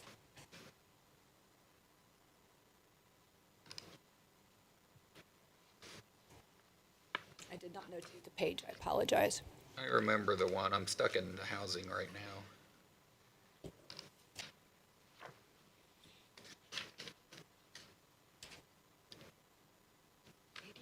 But it's interesting when you look at the definition of a economic development area according to the Redevelopment Association of Indiana. The definition is a purpose of EDA is to declare that the area in need is a menace to the social and economic interest of the jurisdiction and its inhabitants. Hold on.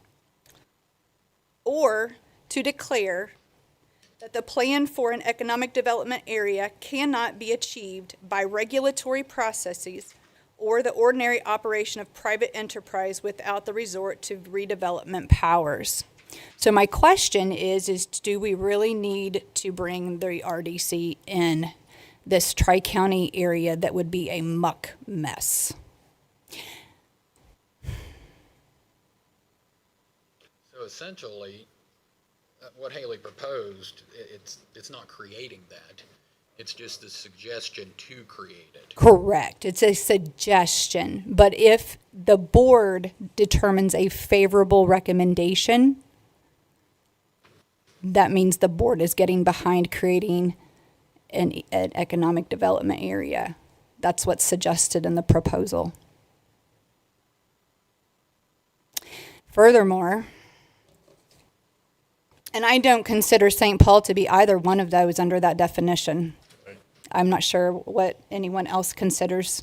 I don't see St. Paul to be a menace to society or That's interesting language that they used. Well, it's fairly exclusionary.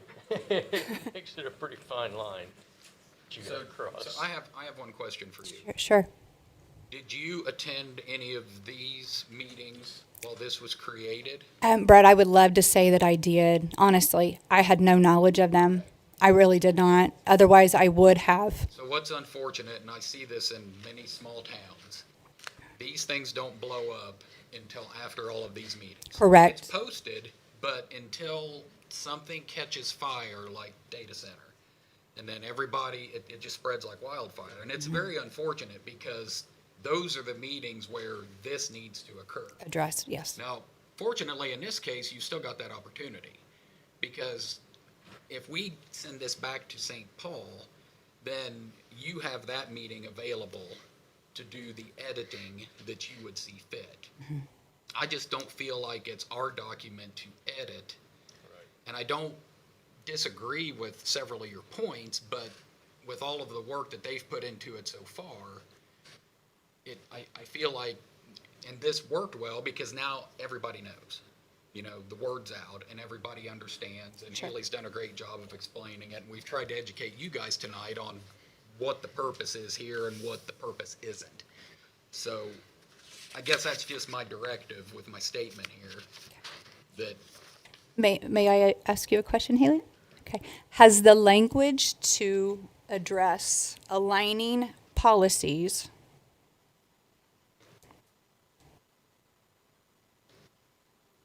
in the Agricultural Goals and Strategies, Chapter 9,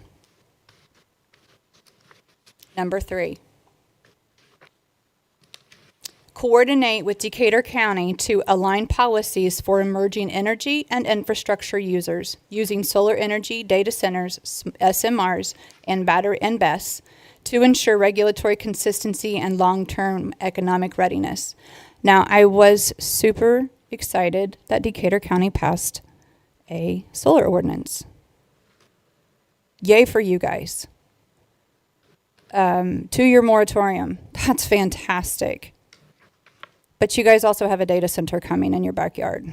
It's Greensburg, it's not Decatur County. That's the city. Greensburg, Decatur County had nothing to do with that. That's correct. Forgive me.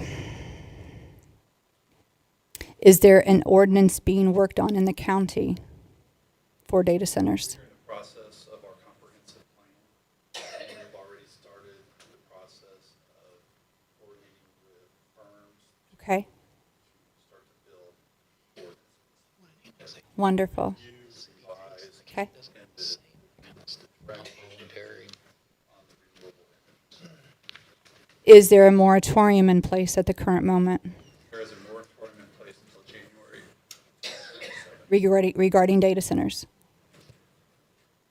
not regarding data centers. There is a moratorium in place, so it would exclude That's, for solar and wind, but not for data centers. Is there conversation of one being put into place? We have not had any conversation. and technically, that's the There's no commissioners. petition, Correct. Sure. no petition in place. Okay. Okay. No applicants have, no one has applied. Okay. In the county. Directly from the EC today, nothing. Okay. Things could change tomorrow. Absolutely they can. 1,000% they could change tomorrow. I want you to understand, we are not shoehorning this based on one. And I think that's the feel, is that they're making a change based on something happening. And I can put my hand on a Bible and say, there is nothing. So would the commissioners oversee St. Paul? And or the RDC? I know there was a line of command with the TIF district. Does that get annexed to the city has access to it at all, or is that all county? No, it would be St. Paul's. That would be St. Paul's, standalone TIF district. Okay. I'm asking questions because I know a lot of other people have those questions as well. But, and I understand your concerns about some of the language. And as Brad said, that's something that you guys, after tonight, you go back to the Civic Center and you hash that out. And if you find, if the public and the town board come to a consensus that language needs to be changed, that's the opportunity to change that. Tonight is not that opportunity. So you are saying there will be another public hearing before the town council would take a vote There, on the comp plan? I think that timeline, it goes back to the town board. It goes The town back to board town meetings board, are open which is to the public public. meeting, So And that is where you could represent, I mean, everyone could represent Yeah. their feelings on potential edits. because we as a board can't do anything about that. You know, does the document suit the purpose that was laid out in the beginning? We're not here to make decisions for St. Paul. As a board, we cannot make decisions for St. Paul. Then may I ask, what is the purpose of even coming before the plan commission? Because it's a requirement. Regulatory. Yeah, and She said that it was for the Okra funding to come through, the plan has to align with the county that it lives in. So this is basically us saying, good job, it makes sense. We also do like these things, don't like those things, and then we pass it back to you all. But we're not here to edit St. Paul's plan. So they're just looking for your stamp of approval to say that we approve a general comp plan, but we don't care what the contents are. No, we're saying that it aligns with our comp plan. In other words, the language is similar, the uses are similar. And like Haley said, that the maps that were generated were pulled from previous comp plans, which were all created, and Paul was part of the last one. It took several years to create that comp plan with a lot of public input. It was a struggle. Please don't say we don't care. That's not Because true. there were lots of meetings for the previous comp plan, and now we're starting a new one, and it's gonna be the same process. Now, fortunately for the county comp plan, there'll be a lot more publicity, so we'll have people attending the public hearings the meet and greets where they basically present the ideas and people get to comment on them. Mm-hmm. But that's just the difference in exposure between county and the small town of St. Paul, Okay. unfortunately. I apologize, Paul. I didn't intend to upset you. And hopefully, Gina, you can take this back to St. Paul and HWC and maybe get some of the wording changed in the way you view things, right? Can anyone answer, is there a clear parameter of the policies when it comes to data centers? Oh, she did answer that. Basically, they took their hands off of it and didn't want to address it because I don't think they knew how to address it. So, and I tended to ask this language, is that language removed to align with Decatur County policies when it comes to BESS, solar, wind, which there's an ordinance on solar? Has that language been modified? The only statement that's about data centers is the one I read on the slide. If you want to go back to that slide, and you read it out loud, it's about coordinating with the county. So that remains in there then, in the agricultural, section. Okay. Another concern, I'll throw this out here, the changing of the language.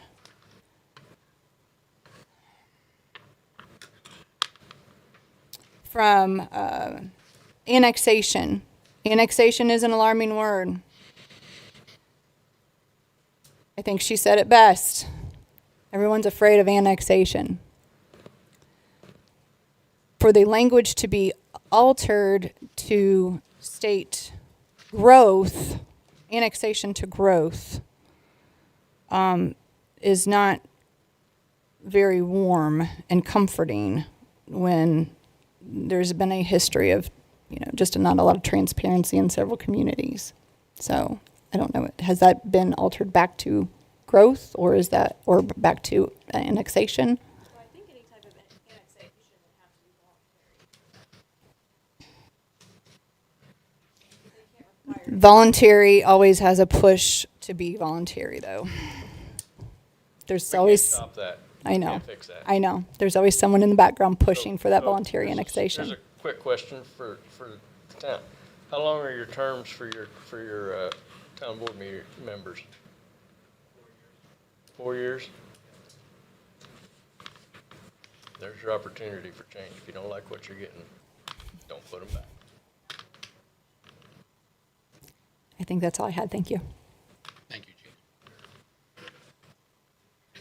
Well, you'll get your chance, I promise. No, you go ahead. You're already heading up there. I'm sorry. Good evening, everyone. I'm a resident of St. Paul, not in the city limits, but if you look up on the map shown, I'm... Can we get your name? Yes, I'm sorry. I'm Justin McBride. Okay, thank you. Been in St. Paul for 10 years on April 7th of 27, so I'm almost a decade under my belt, and I love the town. I've kayaked on the Flat Rock River. I've set up a family there and had 3 kids. I go to the St. Paul Tavern almost weekly to get their waffle fries. I love the town, and the town is great. That little area needs some help with utilities, and that's why we're here tonight, I believe. But the plan itself, I do have some concerns about. So I live in a 1900 built home, old farmhouse, beautiful birch tree, probably 200 feet tall. I don't know, never measured it, can't reach my arms around it. And that thing started as a seed. And that's what's happening tonight with these plans, is it is a seed that can grow into something beautiful or something horrible. And why I want to talk tonight is I support fixing the utilities. The work's overdue and necessary.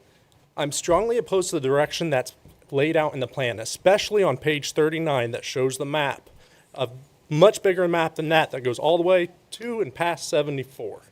There's a huge industrial section marked out, and I get, you'd have to sell to be able to rezone. But people sell. People have economic problems. 10, 15 years, we don't know what's going to be there. What if that industrial section is now an industrial section? All the neighbors around it have to worry about what's going to be put there. I know we can't see 10, 15 years out, but this is the seed that starts that growth. Page 41 describes these industrial uses for this area as including heavy truck traffic, noise, needs for buffers for residents. This is in the plan. This isn't me. data centers, nuclear reactors, who knows what could be built there. And I get 10, 15 years. It's far in the distance. This isn't what's here tonight.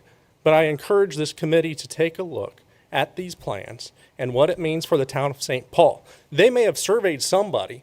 I never knew about it, and I live right next to that line. I've never heard a single thing about it until it blew up online. There's reasoning behind that. There's intent behind that. To my neighbors, if you value this beautiful, peaceful country life we have for our families, now's the time to speak up. Now's the time to get involved. Now's the time to go to the town council meetings.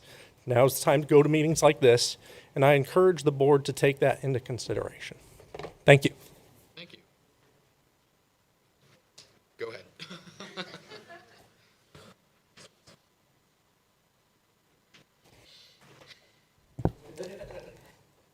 First of all, thank you very much for your time and your consideration and your eagerness to help your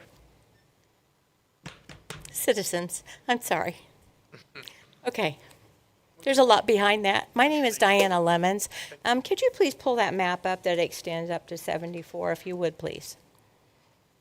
I don't know what page it's on. You don't have it? You don't have it either? Well, 39. You can look it up on 39. Okay, there you go.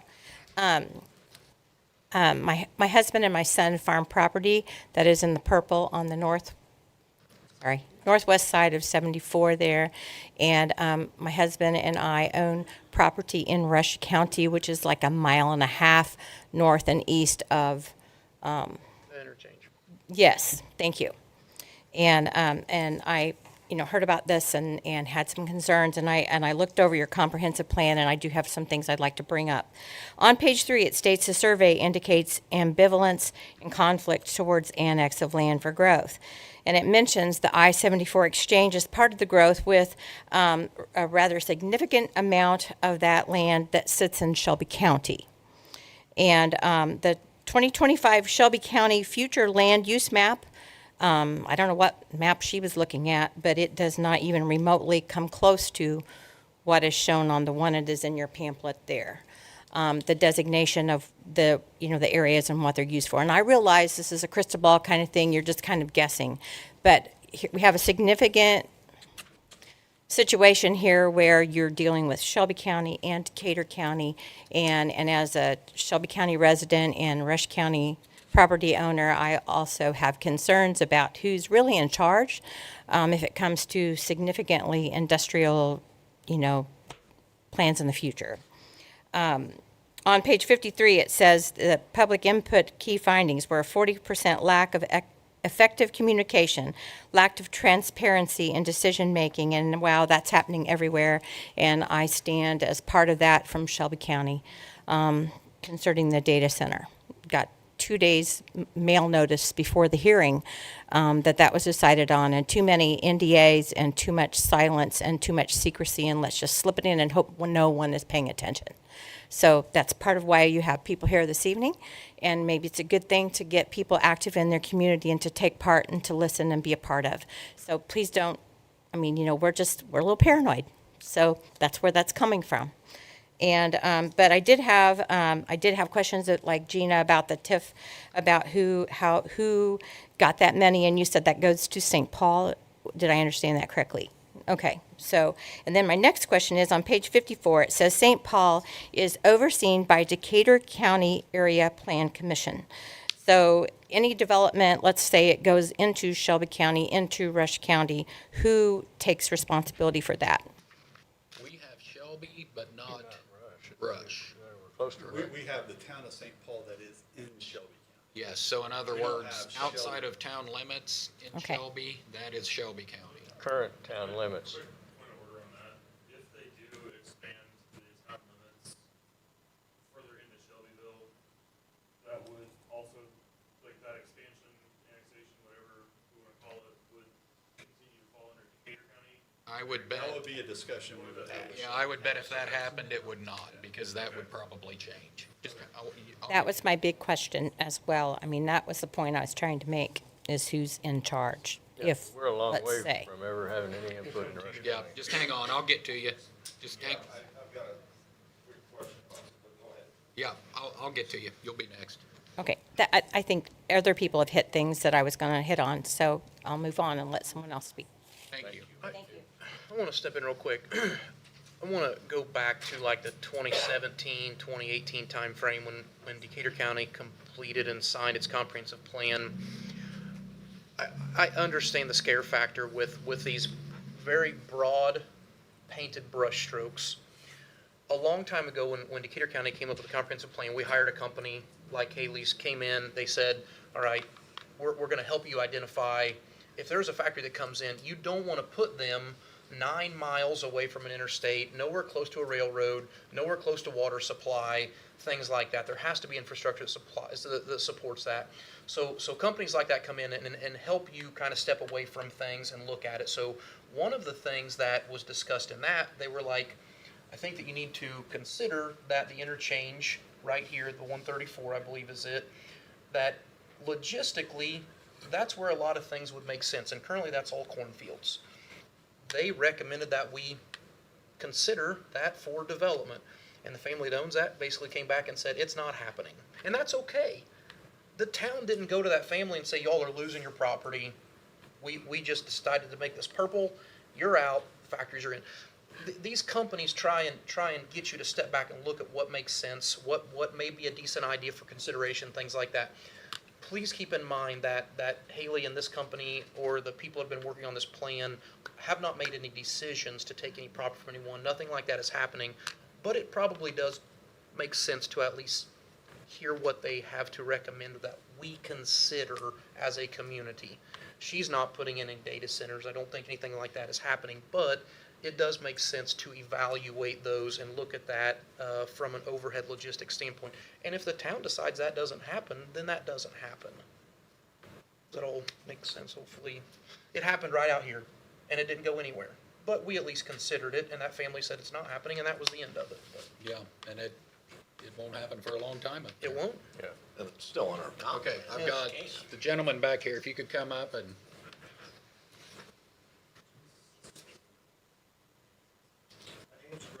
I've lived in the area 20 years. And the one thing that I've really got an issue with is this map that came out that goes all the way to 74, which had the lovely purple areas that said it's available for industrialization.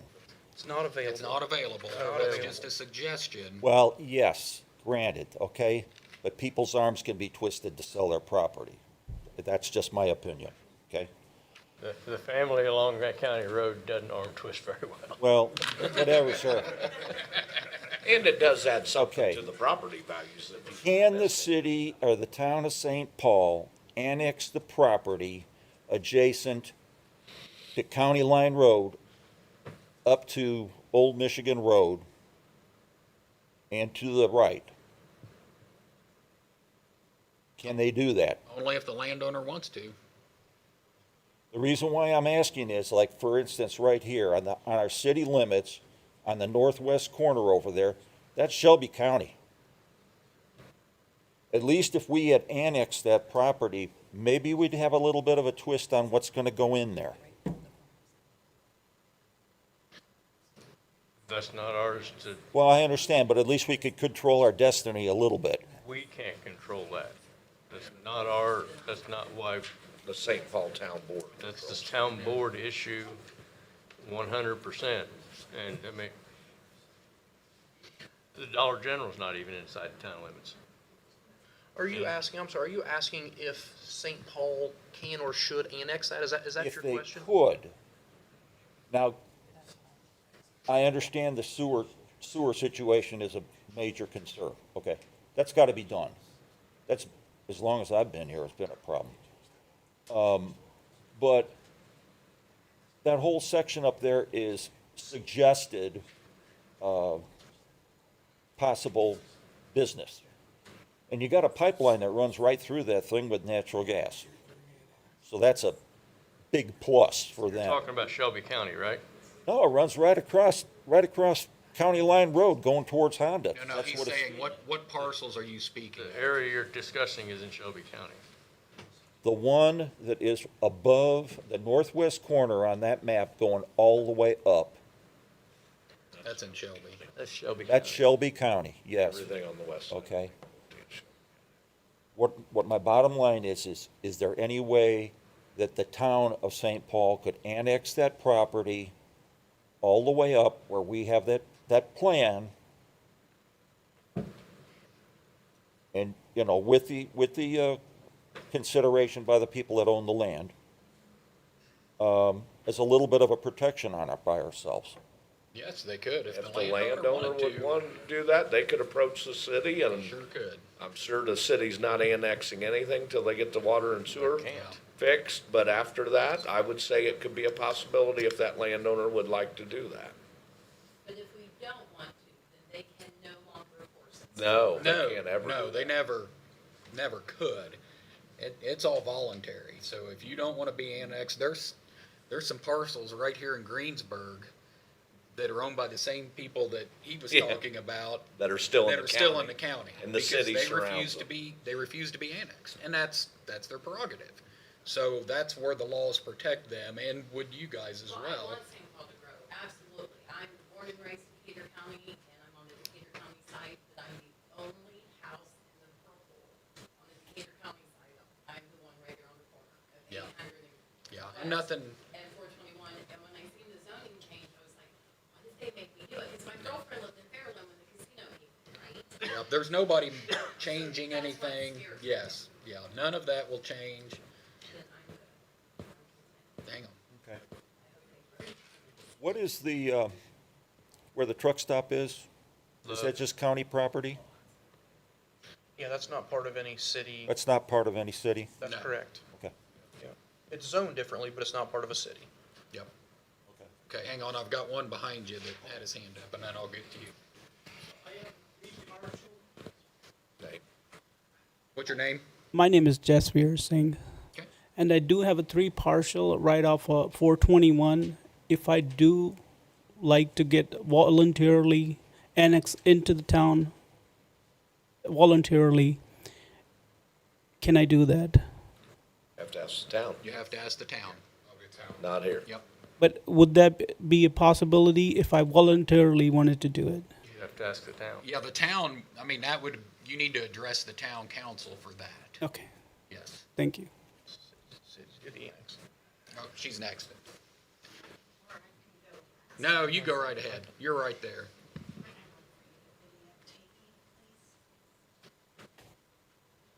Sorry, I've been misquoted in the past. My name is Deborah Meal.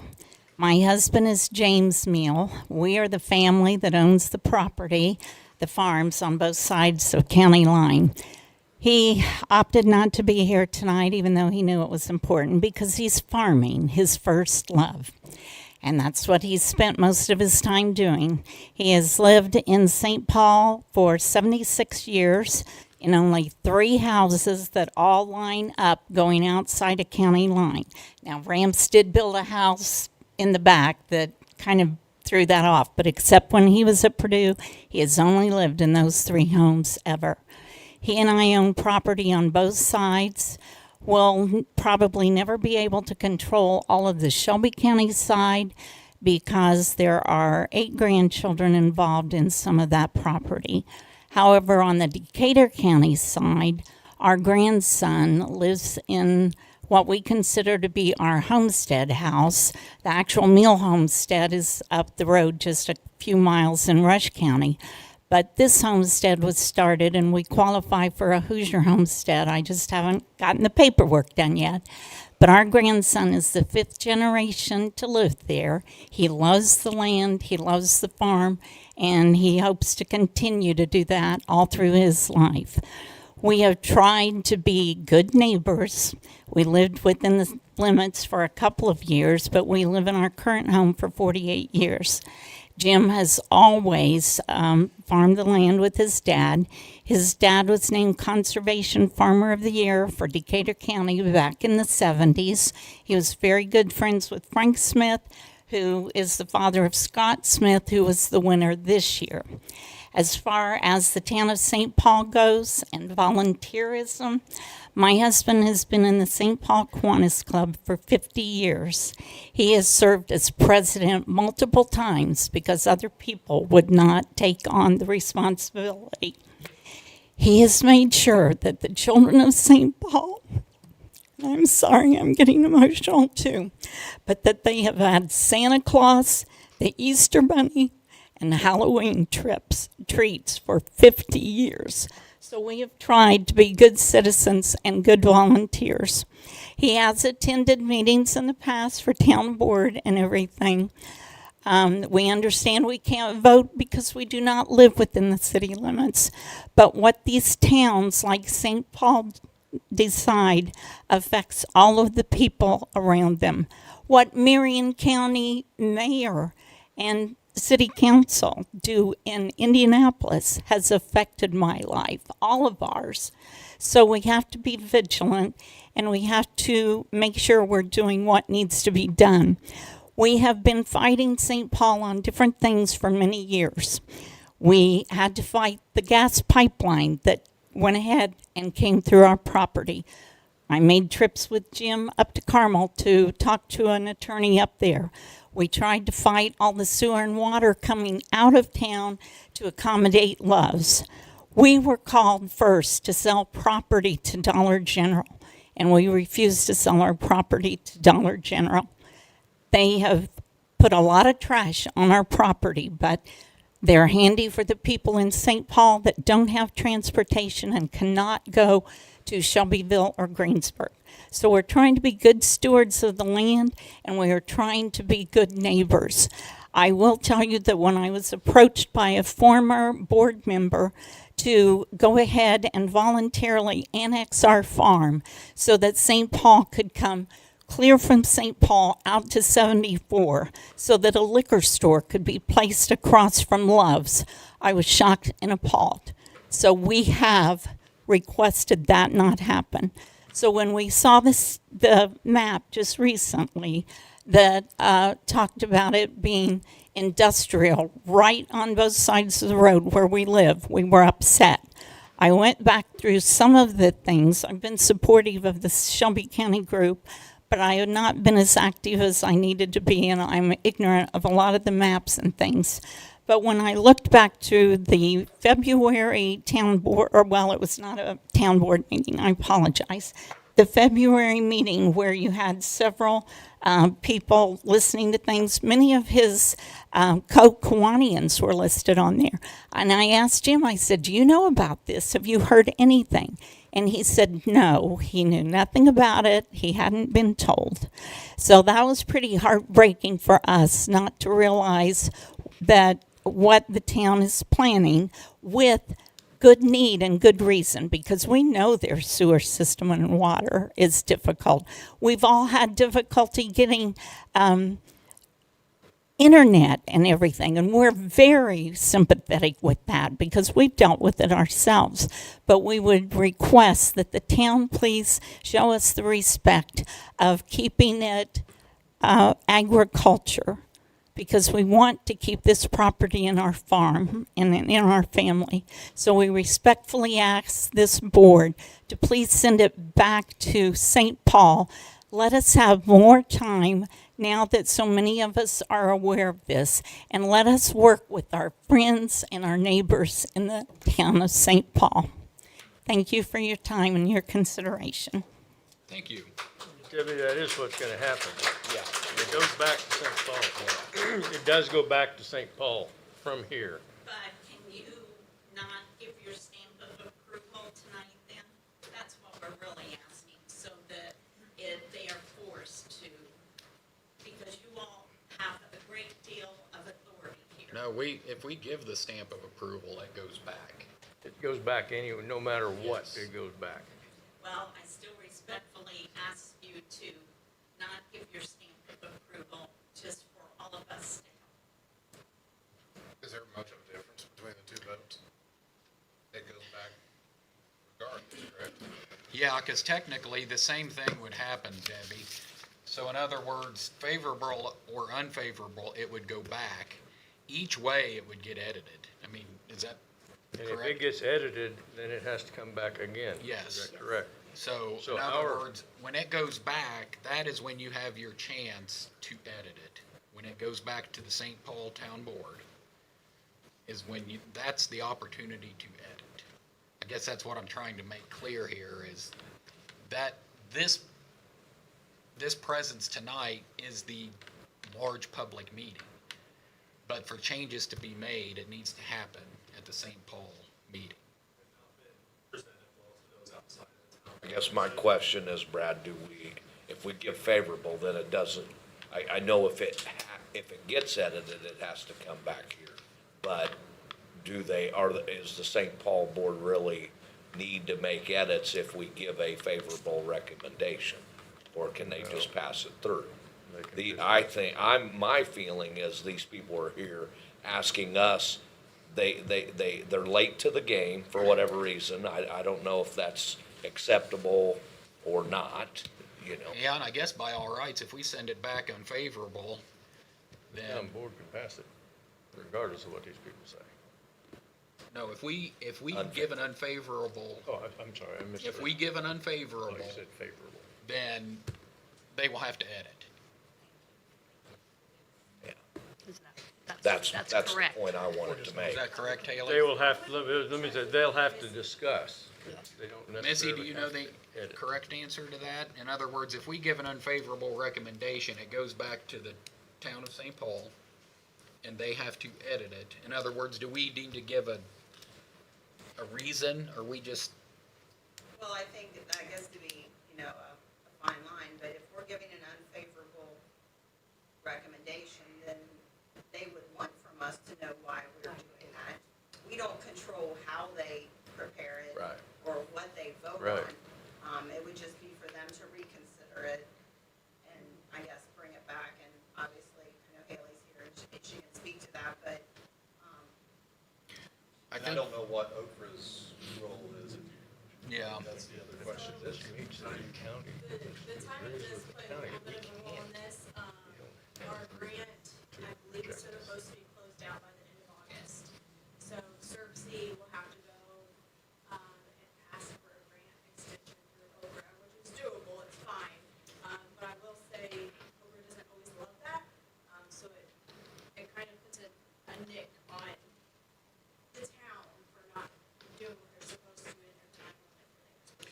I think regardless, it's gonna have to get edited, because there's gonna be a lot of people at the next meeting, and that pressure's going to be there. So, since we've made such a public light of it, I do think that that's bound to happen. And not in anybody's defense, nor am I pointing fingers, but the reason that those of you outside the city limits, you, Debbie, and you, sir, I know Debbie all my life, but I don't know you. The reason you weren't notified of this is because this is all hypothetical anyway. This is a wish list. This is Christmas. This is a wish list. It doesn't mean it's going to happen. And I said it before, you guys don't push well, and you don't have no intentions of ever selling this ground. And without you having the intention of ever selling this ground, that won't happen. Period. Not it might happen or it will happen unless. It's a recommendation for a consideration It ain't is gonna what it is by an outside company. They don't control the property. I mean, understand, and again, this is the second round of what I've seen of this. And basically, you as a family say, understand that logistically that may make sense from the outside, but it's just not gonna happen. Period. And that's it, but. So maybe they, instead of going through your ground, they go around Ramp's ground. That's gonna be another fight. Okay, that's been questioned and approached as well. I've got another one at the podium. Please state your name. Melissa Meltzer. I just found out, I'm one of those that just found out today, actually. So I've been looking frantically everywhere for this draft. I'm actually on the Town of St. Paul website, and there is nothing on there. I've looked on your guys's, you guys have your comp survey on the homepage for the county, correct? But I can't find the draft anywhere to even read it. So I'm not exactly sure where it's at. Are you in the town? I am not. I am Rush County. And so HWC has done, they did our comp plan. And a comp plan is done every 10 years after a census. And the comp plan is done to find out what the people, the residents want. And then the ordinances are supposed to follow that. So I guess first of all, I'm really confused as if we're talking about St. Paul, why is 74 even in this conversation? It's not even in the town. So why is it even part of the draft? Well, the purpose of a comp plan is potential growth. Forward-looking. Yes. And Nothing happening today, Yeah. potential growth. Where does the city see that or the town see that? And it's also an advertisement to doing some grants, it's an advertisement to get those grants. If you keep it basic and everything else, you're not as appealing as the next town, then your sewer's still in the same shape too. So that's kind of the wishes and stuff of where we want to get. Wishes from who, though? The question is, so the comp plan, again, is based on residents' desires and opinions, not on HWC's, not putting out a banner or a billboard out there going, hey, we'd love to have development here. You know what I'm saying? I mean, something isn't quite right with that part. And I will tell you, from Rush County, when they did our comp plan, and I'm not complaining in any way, but the fact is, before this big data center boom, it wasn't even a part of our comp plan. It wasn't even a question on the survey. So my question would be, was that actually part of your comp plan survey for these residents? Was that even in there for them to even give an opinion on? Yeah. So that would be my other concern, because you really don't know what the residents want or don't want on that. That was the town's job that's the town's job. No, it's HWC's job to come up with the survey. Correct? Well, Correct. the town is ultimately responsible for it. The town's And the all one of, that did it. they also allowed the write-in comments, which all are published in the report. I mean, there's several pages of write-in comments Yeah. by the respondents to the survey. Mm-hmm. So I think you guys had almost 50 people is what responded to the online survey. 45. 45 people out of 1,000. Yeah. They call that a survey. Yeah, I mean, a St. Paul, I'm assuming, website?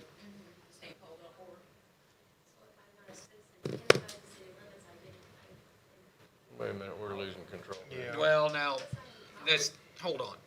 I'm sorry. So, I think that, as I mentioned, that infiltration of information it never happens on these small town projects, because nobody's really paying attention, nor if you see even something pop up on Facebook about some survey, you're gonna scroll on by, because you didn't think at the time that it mattered. But unfortunately, it does, and now we have the opportunity to broach a subject. So, back to you. So my point is there a reason why we're not putting those in as a standard question nowadays, considering most counties are dealing with this issue? I would say we take our guidance from the committee, and if we did not have a concern, there's nothing on the plate right now concerning anything like that, so I don't even think it was hitting the radar to, And I'm gonna speak to you in just a moment, maybe I should. Sure. And I know you guys have been working on it for probably a year or so, probably. So I mean, I know some of this data center stuff is only really hit hard maybe within the last six months or so, but still probably a long enough time for you guys to go, hey, maybe we should add something in here just to find out what our residents think about this topic. I'm just throwing that out, because that was a little bit of my frustration in Rush County, was none of that.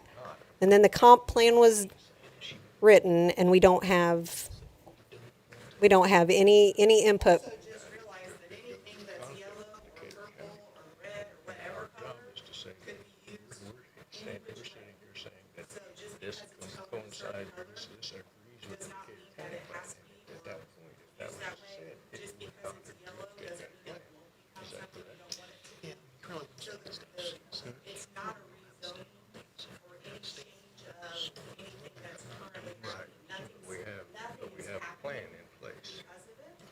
So it's like information that's just been made public.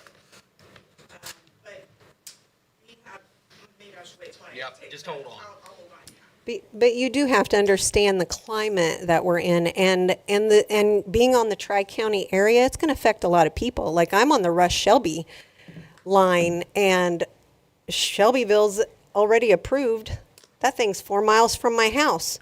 In Rush County, I have a possible one, maybe a quarter mile from my home, so I could literally, on the county line, be sandwiched between two. And then if something like this were to come in the St. Paul area on that 774 Loves exit, that'd be another 4 miles from the one in Shelbyville. So it's just, it'd be like, they're all going to be like 4 miles away from me.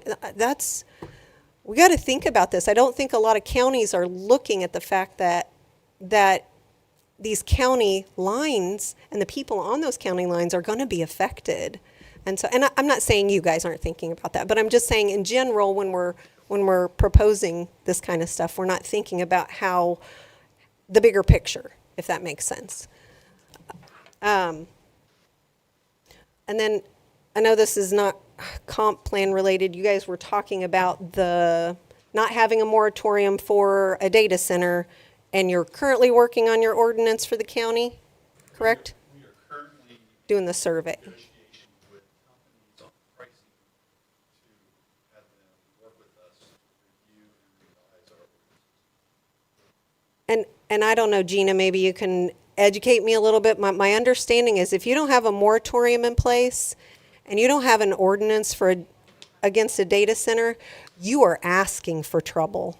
Anybody can come in and put a petition in, and if you don't have an ordinance, you're up a creek. Like, I could be wrong. Is that okay? I just want to make sure I'm Okay, understanding. now, we're getting off target here. Okay. We're working on a comp plan. Sure. Let's focus on that. I apologize, but it was brought up in the meeting, so Yeah, that's but- why I'm addressing it. And that was off target too. So let's just stick to this. Okay, so I'm representing my parents who live on the Rush County side of that Tri-County area, and I'm also here with the permission of Mike Cassidy to represent Cassidy Farms as well. And they're unfavorable. They're asking for an unfavorable recommendation at this point so that things can be edited. Thank you. Okay. So, thank you. Thank you. Go ahead.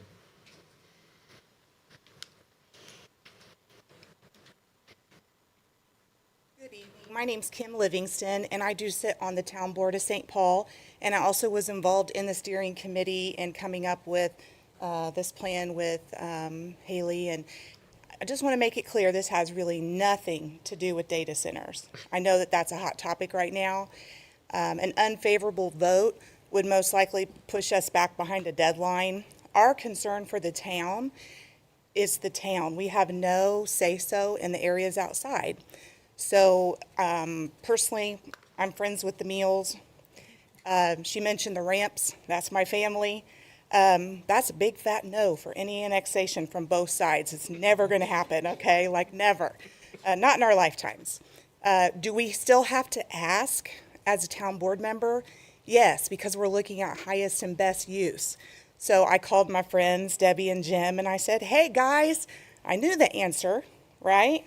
But I had to ask, are you willing to think about annexation? And they have every right to say, no, we really are not. And I said, okay, thank you for your time, and I report back to the board.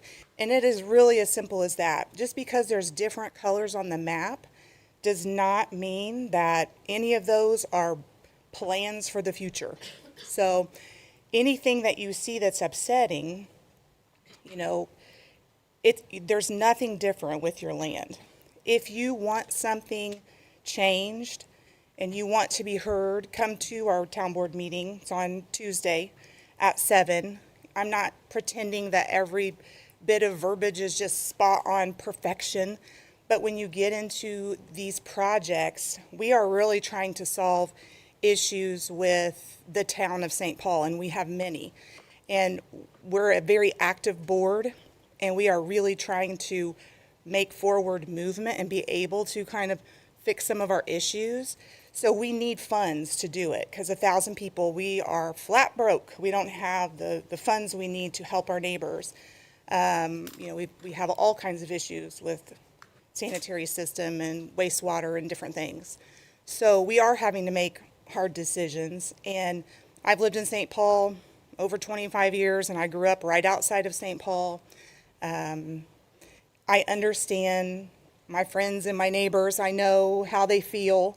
And this is in no way any kind of arm wrestling event to make people do things with their property that they don't want to. So when you're working with a firm and they're showing you how to navigate through a process like this, you're thinking of highest and best use. So yes, you do focus on areas that could be developed, because you have to show that in your plan.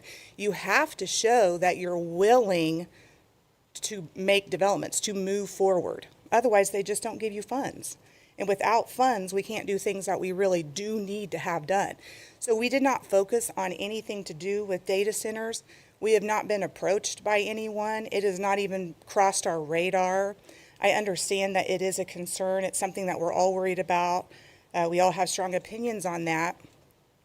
But there's nothing specifically, inside the town of St. Paul, there's no way. We're on a sewer ban with IDEM. It's just not a concern. I don't know what the future holds, but this plan has nothing to do with that. So the group of people that came together in the steering committee worked very well together. It was a well-spoken group. All ages were accounted for. We had great discussions on the town. Mostly these funds are beautification of the town. We're working on lots of grants and things for our town. We've got a roadway grant. We just got to do some changes. We just got a grant for our gym so we can fix some HVAC and some issues in there. So this is part of a bigger plan, I guess, a piece of the pie. So, and we definitely want to hear, all of this has been advertised. It may not be in the places that you've looked. It's hard to know how to reach everyone. For the survey specifically, it was on Facebook. The town has a site. The meeting minutes are always posted. You can see it was on the topic many times. Lots of times at our meetings, we have no one there, except for the people that are there to report their reports. So trying to get people to join the steering committee was very difficult. Trying to get people to show up to the Big Ideas workshops, very difficult. People are becoming involved now because we're all in the data center, and I understand that, but I hope that you can separate that from this and realize that's not what it's about. So, nothing changes. It's just a new way of looking forward for the town. So, if anyone has any questions or anything else that, I just wanted to call out in the plan itself, page 125, it explicitly says data centers. So it's not completely off the radar. It is within the plan. It does call that out on the supporting strategies goal number 1. So it is in the plan. It does exist there. That's the one, yeah. There is a blip on the radar. But nothing is specifically, does that make sense? It's yes, we know that those are things that could be in the realm of something that would be in the future. So does that benefit the Okra process or the process of these grants to include the word data centers, or why does that need to even exist in the plan if it's going to cause controversy? Well, and I think that's probably something we could very easily edit. There is no master grand plan. There is no master grand plan to do anything sneaky or shady whatsoever. We are all very level-headed. Strike that right. I don't think we'd have any problem changing a simple sentence in order to move our process forward so that we're not missing out on funds. You know, we have neighbors that have serious problems with, you know, flushing their potties, okay? So that's something that was what we are working towards. We are working towards inside the town of St. Paul. If we could have annexed to 74, we would have already, many times over. We've been approached many times in the year plus that I've sat on the board. One company even purchased ground before finding out that we couldn't support them to do an additional truck stop beside Love's out there. We cannot annex. We have not annexed. We do not plan to annex because, quite frankly, we've been told no, so we can't.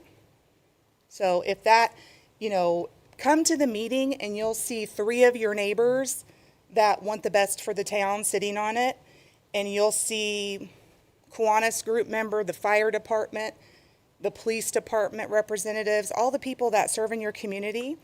None of them want anything different than you do. So if a little bit of word needs to go which way or that way, it's not a problem. We'll figure it out together. But I would urge this board to pass us on so that we can make our timeline and so that we don't get a ding and we can get some funds that, you know, help us with the problems that are at hand, the ones that we do need fixing right now. I totally agree with all your statements on data centers. I followed the Shelby County tragedy, and I feel your pain. I work in Shelby County. A lot of my friends voice similar opinions. I'm not in disagreement. I don't think, I understand your words, and I think they are valid, and we probably do need to be proactively finding a way to address that. It's new. I don't think any of us really know what it is, but we need to work on it, for sure. But that is not this. So that's the main thing I wanted to communicate. Thank you very much. Kim. But that can be decided that's why she is inviting you to that meeting. Yeah. I think that's the emphasis, and I It's really on this Tuesday at 7 applaud you p.m. for coming up here and explaining that. Yes, yeah.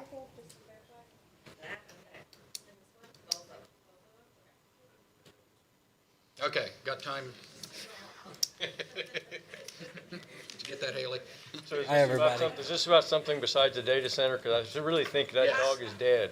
I'm Tim Ray. I also represent the town of St. Paul. I just want to tell you guys that I am against a data center. So, there was a lot of people that said things about us not being transparent, which is inaccurate. We do, every meeting minute is in the town of St. Paul website. There's not many people in here if I've even seen attend a meeting, so you may not know this information that we have. I understand. And we also do the videos.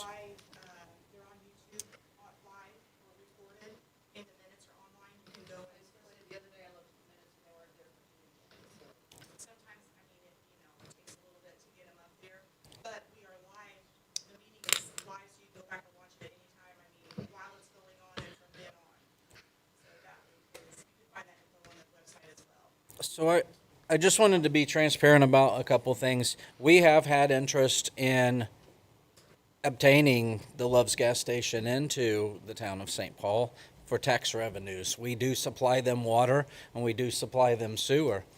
They approached us and they asked for more. They said, we want to add RV dump stations. We'll be the only ones between Cincinnati and Indianapolis. We told them that we cannot supply them anymore because of the ban. We were on a ban. We have been lifted from a ban and we are on a high alert. We can make certain decisions, but anybody outside of the town of St. Paul at this moment cannot be added onto it. We had a trucking company, a gas station, again, what she had mentioned. They have bought that property. It's called Tiger Gas Stations. They want to be right next to them. They came to us. We told them that we cannot do anything for them. They said they had a verbal agreement years ago with St. Paul, and It was just a verbal agreement. We told them that there's nothing we can do. So if we had interest out there, yes, we had no interest in your guys' property. The first thing we did is asked about the street. Can we annex the street out there and us become that? They stopped doing that in like 2018, 2019, something like that. So there was no way that we could do that. So then we did approach some owners and they said no, and we squashed it right there. We have no interest in taking your property away. We can't even do that. So the plan with all the purple, I would be scared too if I was out there. But again, it was a big picture idea that's obviously not going to happen if people don't want it to happen. So I just wanted to clarify that the comprehensive plan that is in, a lot of you may not have heard a lot about it because you don't live in town. It's really going to affect the town and not outside of the town so much. You come into town, you're going to see some improvements, and it's a good thing. We're just trying to head in the right direction, and we're not trying to take anybody's property. We don't want to. So that's all. Thank you, Tim. Yes. You spell your last name, sir? R-A-Y. Easiest one you've had all night. Okay, and I do appreciate both town council members. That helps with the clarification, and it also helps us to understand that you're open to the suggestion and that you want these people at the meeting. That is, and that's the purpose of tonight, is to get everybody together and figure this out. I think everybody should thank these people for volunteering all the hours that they've been working on this. I think you understand they're not villains trying to sneak something through, but they've rather been volunteering and trying to make your sewer systems better and get money to do that. But yes. My name's John Jones. And how many people live in the town of St. Paul here tonight?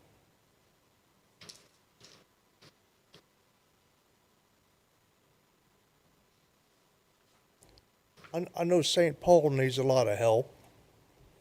We're all trying to do what we can. Been having a lot of trouble with infiltration in the sewer systems. Our water systems are borderline. And we're doing all we can just to get things turned around. I think this board's doing an excellent job. What they have, we've just recently got some CCMG money to do some paving. We've doing some improvements at our park. The gym, we just got a $20,000 grant at the gym. So I think things are looking up, and I think St. Paul needs your help. Thanks, John. Okay. So with the input that we've received from the town council, what's our thoughts, board? I feel as though they are more than willing to make the accommodations that everyone is asking for. And in order to not turn it into a train wreck, would it not make sense to pass it back to them? And you guys all know, next Tuesday?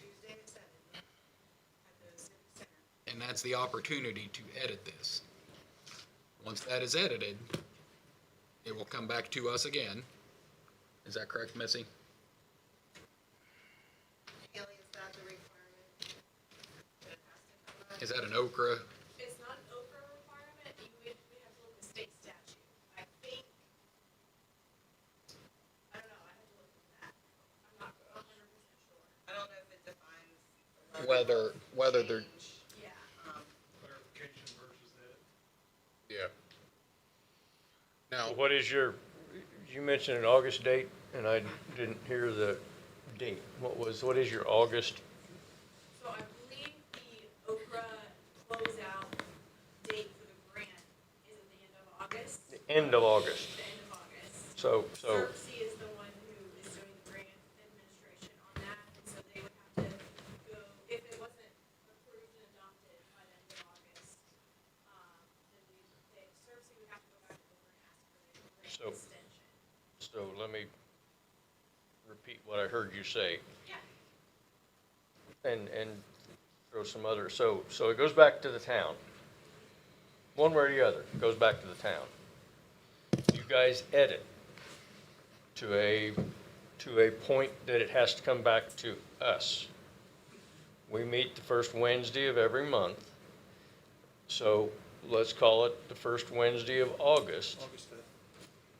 Does that give you the time to meet the other deadline, so that Okra, because the overarching issue here is not the word data center, it is the infrastructure of St. Paul that is not getting any younger and not getting any better because there is no money to fix it. I think that's the overarching, that's the whole reason that this exists. So my question is there enough time, if it does have to go make the route back to St. Paul, then back to us, then back to you guys, is there enough time to make that trip and meet the deadlines so that everybody gets what they need? Well, I think they could just be put on our agenda for August. St. Paul could have a special meeting after next Tuesday's meeting if they needed to. If they didn't vote next Tuesday or whatever. If you already preserved publication here to get back on our August meeting, which says the 5th. August the 5th, and then that St. Paul's town meeting would be August the 11th. Does Second that Tuesday, give you the time to meet your deadline? First Tuesday, my bad, so it'd be August the 4th, so that month, the town would actually meet the day before our August 5th. But the town can call a special meeting, yes? Yeah, I mean, or possibly could post that we change There- it to Thursday of that week or something. I don't know what the protocol says, but. Will that meet your timeline? That's a yes or no. Yeah. So if it comes back to us and then goes back to you, then there is time to get the group consensus with the language that is in creating the stick in everybody's eye to get this done. Okay, thank you. And there's 1,000 people, so I'm sure everybody knows everybody on the board that's up there. I live at Lake Santee, and there's a little over 800 there, so everybody knows everybody, and you guys maybe can communicate with the board and hopefully get your needs met. Yes. On the project website, it's planningforstpaul.com. You can submit feedback through a contact us form. So if you want to go ahead and share your thoughts with us and reference page numbers and what you want to change, then we can help filter that information to the town as well. I still have a question. Where do we find the draft? Because I still have to. It's on the project website. It's on that website. Yes. StPaul.com. Somebody called in earlier today, and I just said, Google St. Paul comprehensive plan, and it comes right up. Why was it not on the town website? It's on the meeting minutes. I don't know if there was a direct link on the website. I haven't looked real close, but I mean, it's been a topic at our meeting for months. And the steering committee meetings, there's been 2 public open houses. So the survey was advertised. I mean, it was even, pieces of paper had been on the public sites. Our steering committee went out and hand delivered. So I mean, we did what we could, whether or not it reached the specific group here, you know. So these are questions Okay. for your town council meeting. Yep, regardless, everybody is now in the communication link on it and understands the process that is required to work through these edits. So, board, my thought would be to send it back. I agree. It can be favorable, and that will keep everything on track. We've got 2 town council members here, and everybody knows when the meeting is, and that's where it has to be edited. So, I think we've kind of brought everything together here. So if we go favorable, and there is some question about whether or not the language change requires it to come back to us. So for everybody's understanding, if we go favorable, then you guys go back to your room and you beat everybody up and, you know, whoever doesn't have blood on their shoes wins, then it doesn't have to come back to us, and you save yourselves a month. If the determination is that the language is significantly changed enough that it has to come back to us, you come back anyway. So there's some benefit from a time standpoint for you guys, for us to go favorable, because you're gonna meet anyway. And I think you've got enough people, your town council that you have now is not the same town council you had in the past. And I think that you can pretty well stipulate that. I know St. Paul Town Council has had problems in the past. I don't think this group is that group, personally, from 2 miles, which is where I'm at. I don't see that happening. So that's my side of it, is if we go favorable, then it could save you guys a month if the language changes are not significant enough that it has to come back to us. Does that make sense?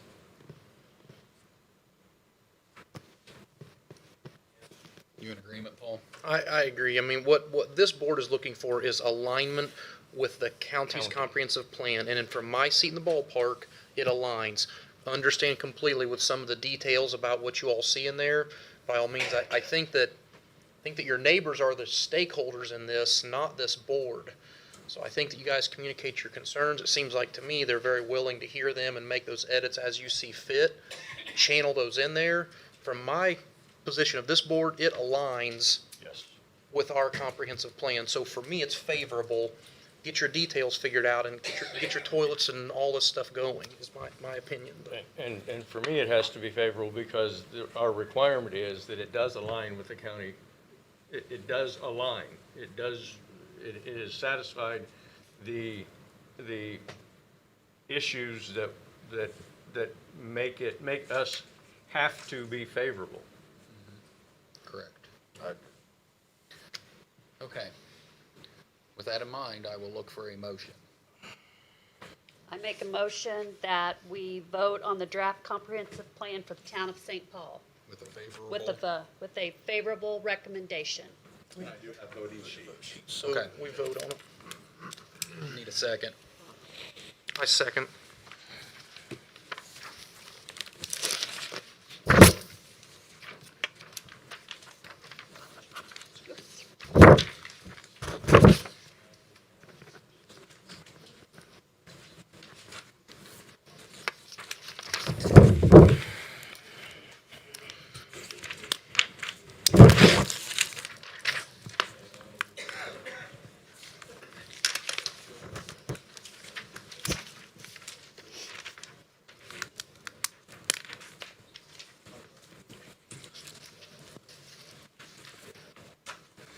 The vote to make a favorable recommendation on the St. Paul Comprehensive Plan to the St. Paul Town Council are as follows. Tom Hunter, yes. Cortland Robertson, yes. Sheila Kirkhoff, yes. Paul Stone, yes. Clay Hargy, yes. Frank Smiley, yes. Brad Sheedy, yes. Okay. Now go home tonight and properly word your concerns and emails and things like that right to Haley, and I really think you guys will see the results that you want to see. Show up at the town meeting and get it ironed out. Invite your neighbors, tell everybody. And thank you for coming tonight. Yes. To be part of this process. If your town hall meeting looks like this every time, you won't have a single worry. Yeah. Yeah. You will own the that. town.